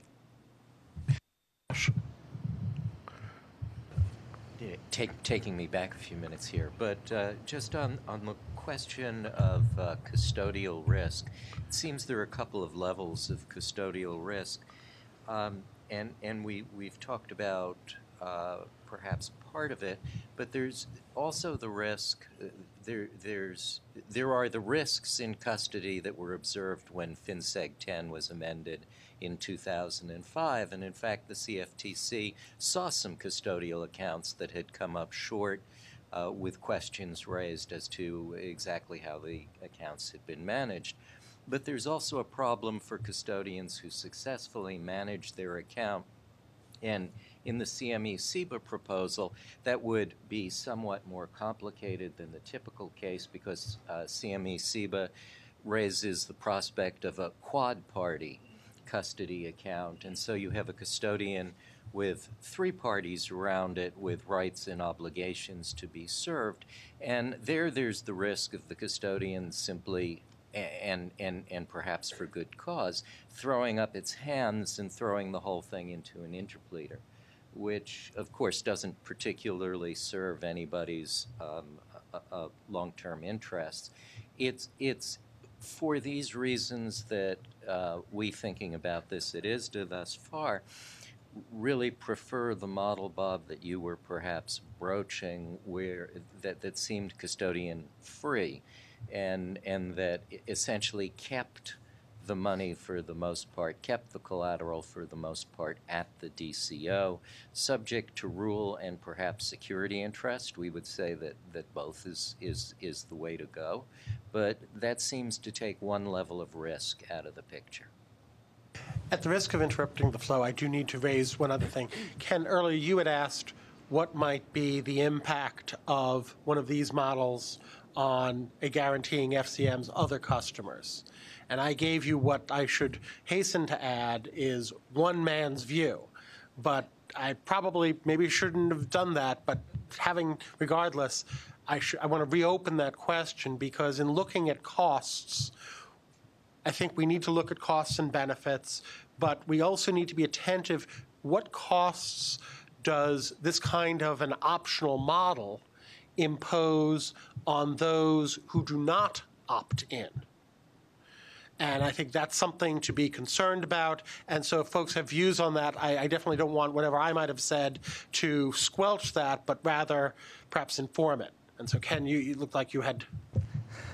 Thank you. That's a very good segue to the question I was about to ask. Quick comment and then a question.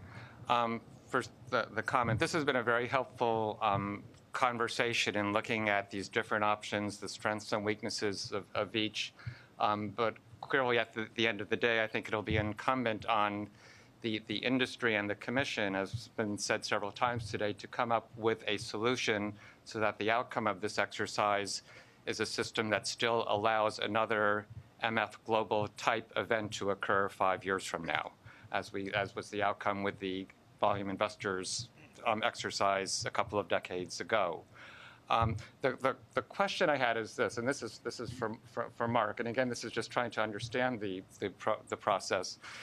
You've made the point that the GCP program would be voluntary, that people could opt in or opt out.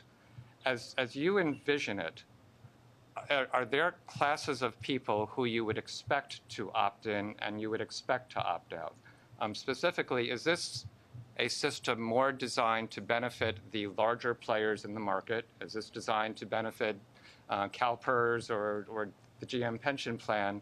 Would this be as suitable for an individual farmer or an individual member of the grain trade, someone from the agriculture world, the people who are in a fix right now in the wake of MF Global? Mark Seicher from CEBA. With respect to benefits, I'll maybe answer your question more directly in a moment, but I just want to be clear, or to at least try to be clear, that our view is that this model, or this option, if you will, benefits all participants to the extent that, first, it is available to all, recognizing, of course, that with respect to whether it's a DCO settlement bank, whether it's a sponsoring FCM, no one's forced to do business with anyone they otherwise would not do business with.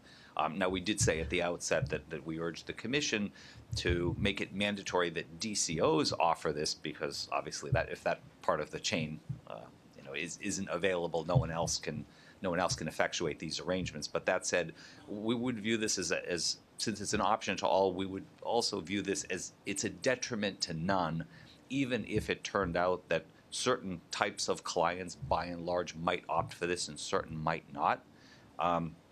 We also think that to the extent that perhaps a larger number of clients opt into this, there may be some fixed costs that can be spread somewhat more broadly, and thus the cost of this come down to other clients. But perhaps to more directly answer your question, I think we would somewhat have the expectation that some of the larger clients that are fiduciaries to pension plans and other clients, and furthermore have, by the nature of their positions, demands for a very, very significant amount of collateral or margin, and therefore have a lot to be risked, a lot at risk, whether it's operational risk, fraud risk, or other risks, would perhaps be the more likely, at least initially, more likely clients to opt in. But again, that does not preclude other clients from opting in. And I think just a last comment is that there are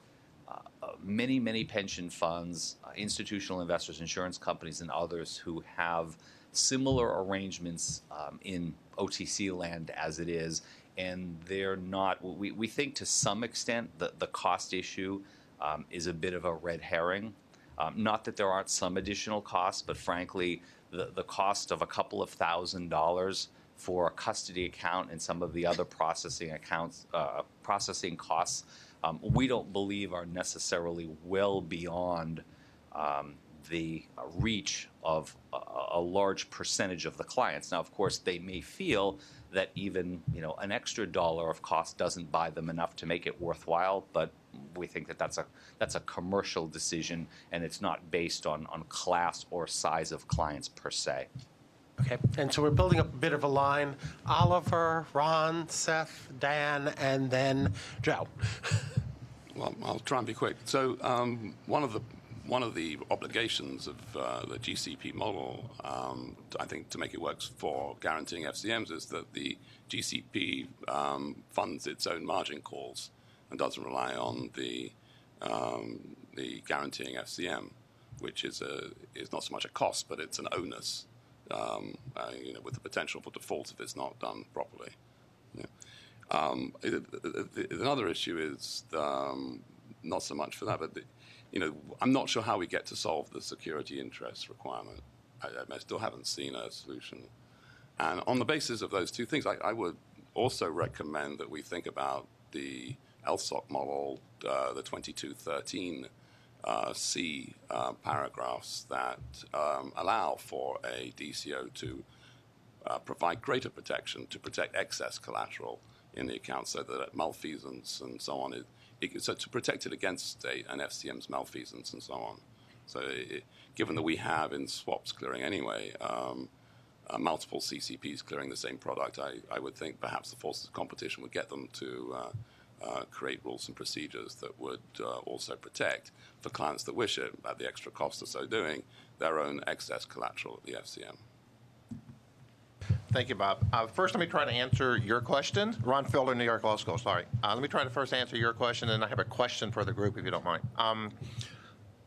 In the clearing world, a zero-sum game. If I lose $1, somebody else makes $1. And if I'm one of the GCPs and I lose $1 through the trading, through that DCO, and the FCM acting as guarantor doesn't have enough capital to meet my dollar loss, then you have to look to the DCO rules, because somebody's entitled to get $1. They made $1 that day, and you have to look to the respective DCOs as far as which priority, who they go after to collect.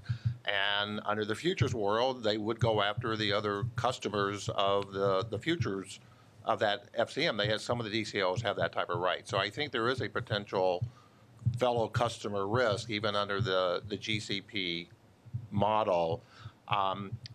Only other than if you can somehow, you strongly believe it takes it completely out of the bankruptcy code, but then who pays that dollar to the customer who made the profits that day? And because the FCM doesn't have the capital to pay, so that would be my answer to it. And I have a question.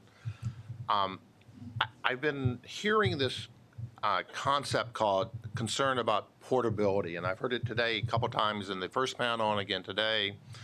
And I'm just trying to understand exactly what the concerns are on the right or ability of a client to transfer their positions from FCMA to FCMB. I mean, in the aftermath of REFCO, in the aftermath of Lehman, I'm not aware of any large institutional customer who doesn't have multiple clearing arrangements today. I mean, they have clearing arrangements at many different FCMs, and they have the ability to transfer futures, and in the world in the future, clear swaps from A FCM to B. Now, I think the concern is that what if FCMA is about to file for bankruptcy or has filed for bankruptcy? Is the issue on portability that you want to have the right to transfer it to another firm without the other clearing firm accepting these positions? Or is it more that if the FCM files that you have clearing those products file for bankruptcy, you want to take whatever measures possible to make sure the trustee doesn't liquidate the open positions and give you a certain number of times to either open an account or transfer it or whatever? I mean, the bankruptcy rules already provide you gives the trustee some discretion. They have the right to liquidate the same day, but in Lehman and MF Global, both trustees in place gave basically 5 days to transfer your position, whether 5 days is adequate or not. I would like to hear from the group who's concerned about portability, what really they're seeking. I'm not sure. I've heard different explanations, and I'm just trying to understand that issue from their concerns. Thank you. Seth? Seth Grosshandler, representing FIA. A number of points. First of all, Bob, on prejudice to the other customers who don't opt in, it's an obvious thing, but I'm not sure it's been stated. To the extent that there is an investment loss or a fraud loss, it's going to be shared by those folks and not the people who opted into this. So you're just shifting those losses to that pool of people who, for whatever reason, lack of sophistication or sophisticated and didn't want to do it, or lack of money, whatever, didn't opt into this proposal. You're shifting those kinds of losses to those folks. Going back probably an hour now, there was some talk about why would a DCO require more margin from a customer in the CEBA model, and if we are able to solve all of this and get the FCM in the same position it's in under current models with respect to its rights vis-a-vis the customer, I think that's right, that you don't change things. But we have all of these issues. Even if there is a lien, is the FCM in control of the situation, right? If it's not, then maybe it's more at risk. The more that you put risk onto the FCM, the more the DCO is logically going to think that FCM is not as good a credit, right? So I need more margin from somebody else. The question of whether the lien makes a customer property or not, I actually do think that the CEBA model does a very good, even if there were a lien, that it wouldn't be, and so it goes to the porting issue more. But if we make the FCM more in control of liquidation proceeds, right, in a double default situation, right, those proceeds may in fact be at the FCM level, and then the defaulting customer now has defaulting FCM risk. Now, maybe that's something you're not so worried about, but it doesn't entirely solve the customer property risk. And again, as I said at the outset, there are still issues in my mind about, is this consistent with what Congress was thinking when it mandated clearing of swaps, made commodity contract a broader definition, and it knew that there was a sharing regime. The last thing I wanted to mention was, in all of this, we just need to bear in mind underlying state commercial law, the Uniform Commercial Code, 50 different states. For perfection of security interests, it was drafted with the futures model in mind, accounts at the FCM for the customer, and it's not necessarily an issue with all of these things, but just need to, not miss that going forward. Dan? Thanks. Just to be very brief. So it seems under the GCP model, which definitely has some merit, we're taking customers and turning them into some form of members. So first question is, what do customers or clients lose by being reclassified? Is there any downside to this? Second thing is, we're saying that somebody has to guarantee the participant in this. To my knowledge, and this is relatively new at the moment in this space, is that limited to FCMs, or is that it just needs to be a direct clearing member? Because that doesn't necessarily mean FCMs. And thirdly, just on some of the points that were touched upon in terms of leakage, when we talked about LSOC, there was a concern about bringing in any form of optionality, because you could have leakage between an LSOC group and a gross omni group. And I've not heard so far, is there any danger of any leakage between the GCP and, let's say, LSOC or gross omni, that in terms of how the rules and the code would work? Joe, then Tim. Joe Watt, Kansas City Board of Trade. Bob, I just want to address the DCO cost issue real quick. Last week I was on a conference call with other market participants as well as other DCOs with CEBA, and the DCOs had expressed some concern about the costs to implement this structure. And the response from CEBA was, well, this will be a financial windfall for DCOs once mandatory clearing comes into place. And I guess I want to point out that currently each DCO has a limited number of clearing members they deal with on a daily basis. And with this new structure, that could increase substantially. And as an example, let's just say in January, a customer puts on a December week calendar swap. The week calendar swaps are marked to the market on a daily basis. Therefore, you'd have 250 days of variation margin with the DCO. At $4 a wire, that comes up to around $1,000 of expense to the DCO, whereas the fees we're going to charge for that swap are $4. So I don't think there's any guarantee this is going to be a financial windfall for DCOs. On some of the lighter traded swaps, it may not make any sense to have this type of a structure in place. Tim Dorr, CME. I guess to answer one question, it's our expectation that those who guarantee these GCP type accounts would be clearing firm FCMs. Just to be clear about that.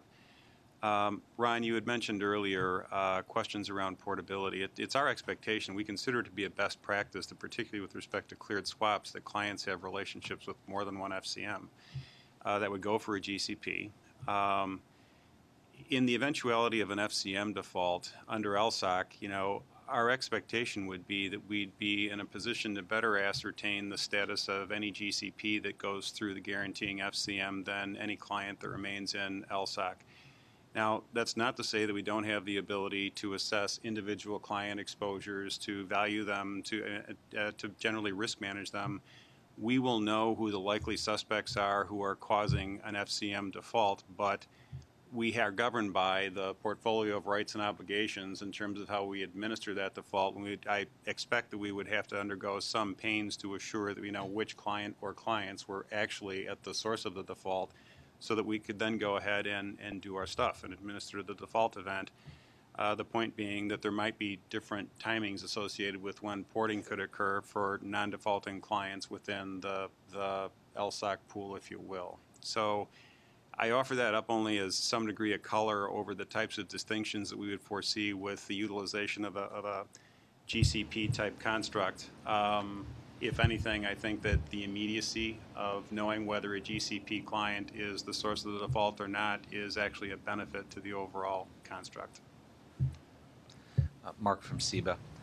Ron, with respect to just a couple more quick points on portability, no, we absolutely do not have any intention of foisting ourselves upon a clearing member who chooses a commercial matter not to do business with us. But as far as what do we hope to achieve, or at least ensure regarding portability, is, I think, three things. The first of which is the certainty that our positions are maintained, that is, that they're not liquidated. We, as a large pension fund and many of our peers, use swaps to hedge very significant inherent risks in our pension plans, interest rate, foreign exchange, and other risks, and we need to be very, very certain that those positions are maintained through any sort of market or other stress. Second of all, a logical follow-up to that is that there is a mechanism by which we can expeditiously move those positions to an FCM that is in fact in good standing, so we can make sure our margin payments and other obligations can continue to be maintained as they would otherwise be, again, through no fault of our own, something gone awry at the FCM. And last but not least is to ensure that any margin that we've posted, initial margin, with the FCM that's having an issue, is in fact available to us to move to the new FCM, insofar as then we don't have a double up situation. That is, we've got a substantial sum that's posted with FCMA that has a problem. Now FCMB says, great, we're happy to accept the positions, but now we've got to repost, in essence, that sum again with FCMB, because FCMA's, our margin is tied up with them. Mark, can I just ask how that differs under GCP versus LSOC? Because our understanding is that under LSOC we'd move the positions and the associated collateral that would be in the DCO as well. So I'm just trying to understand where's the difference there. I think in principle you're absolutely right, and I think on paper it should work that way. We just have, I think we would just derive a great deal more comfort if, in essence, we were holding, or at least the FCM wasn't holding any collateral, and we were in a better position to, I guess, have fewer entanglements and have fewer steps that we would need to go through in order to extricate ourselves from an FCM situation. And as described with the GCP model, we believe if we've structured it correctly, legally and operationally, in essence, we're doing nothing more than replacing the guarantor with another guarantor, a solvent guarantor, which should in principle be easier than, again, the extrication from a more stringent FCM. I guess the only point I'd say is that the FCM under LSOC doesn't hold the collateral, either the DCO does. I mean, again, different models, but... Christine, was that? Yes. So I just wanted to add a couple of things. I mean, I think the question on portability, Mark tried to, answered. But I just want to say from Fidelity's point of view, we are worried about portability, but at the end of the day, what we are worried about the most is segregation and in really protecting the customer collateral. Excuse me. There was a point made, I think, earlier in the earlier panel that we wouldn't be here but for MF Global, and what we're really focused on is futures because we didn't really worry about the segregation in the swaps market. Not true. We're required by the 40 Act, obviously, to segregate our collateral. We've been doing it, since 1940. So it's something that we're focused on. It's something that we think our customers deserve. We agree with Tim that there is a difference between the swaps and futures, markets, and we've argued that from the beginning, which is why we think we do need increased protections in the swaps market. And at the end of the day, when we think about it, we see, we hear if you want to increase protections, it's going to cost you more, and we can't give up a lien. And when we look at it, we see the customer is the one who's bearing most of the burdens here, the increased costs, the reduced segregation protections, and I'm not sure that's the way this was intended to go. When I sit and think about how to solve this, because I've heard all of the concerns and all of the proposals, I don't know what the right answer is, but it seems to me that we keep going round and round because we need a lien, but that makes it customer property, and we have severe bankruptcy issues. I realize that we're going to talk about 190 later on today, and that tomorrow there's going to be some more bankruptcy discussion, but I really think that in order to solve almost all of the issues that we've all brought up here, we really have to focus on a bankruptcy fix. Getting back to portability, we think the key to portability is ensuring that guarantee funds size is not too large. Because if you think of the perspective of the FCM to whom the positions are ported, if they have to post a guarantee fund for that port, not only do they have to fund it during a period of market stress, it's also subject to mutualization. So getting back to my earlier point on the defaulter pays model, we believe that it's very important to ensure seamless portability and thus understand segregation is incredibly important. But if portability is successful, you don't even have to get to segregation. So we believe it's equally important. I'd like to piggyback on what Christine was saying as well. Again, Christine Cochran with the Commodity Markets Council.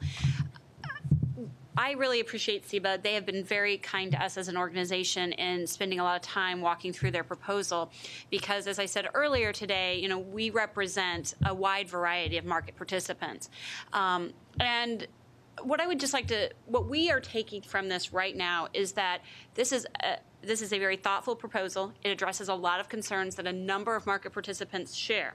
However, we are hesitant to pass judgment on it in a vacuum. We are still waiting for the MF Global bankruptcy or MF Global investigation to be complete.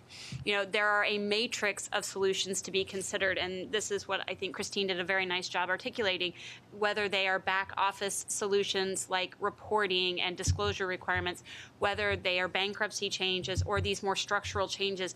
I don't think we can consider any single one in a vacuum. We have to look at them together, how they interact within each other, and the costs and benefits across all market participants, because we need to be very careful that we're not choosing solutions that benefit one class of market participants any more or less than any other class of market participants.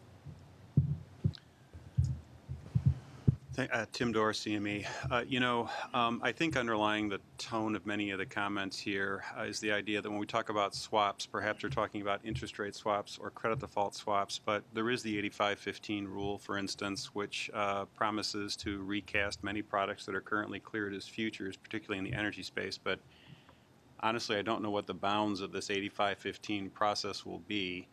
So, apparently nobody does, but many products my colleagues who focus on that do, but I'm just not my... all right. Sorry, I didn't mean to make a metaphor here, but I think we do take a different view to the types of record-keeping requirements that are associated with LSOC due to our station in the world. We do offer clearing services for interest rate swaps, obviously, and for credit default swaps as well, but with the workings of the 85-15 rule, many products that are currently classed as being futures, as many as 600, our last estimation, will be reclassed as swaps. So that means that if you are an FCM and you have any kind of activity on Clearport, for instance, you are going to have to get very used to LSOC standards, your requirements under LSOC's methodology, and the reporting requirements thereunder, which is perfectly fine, but it's, it strikes us that it's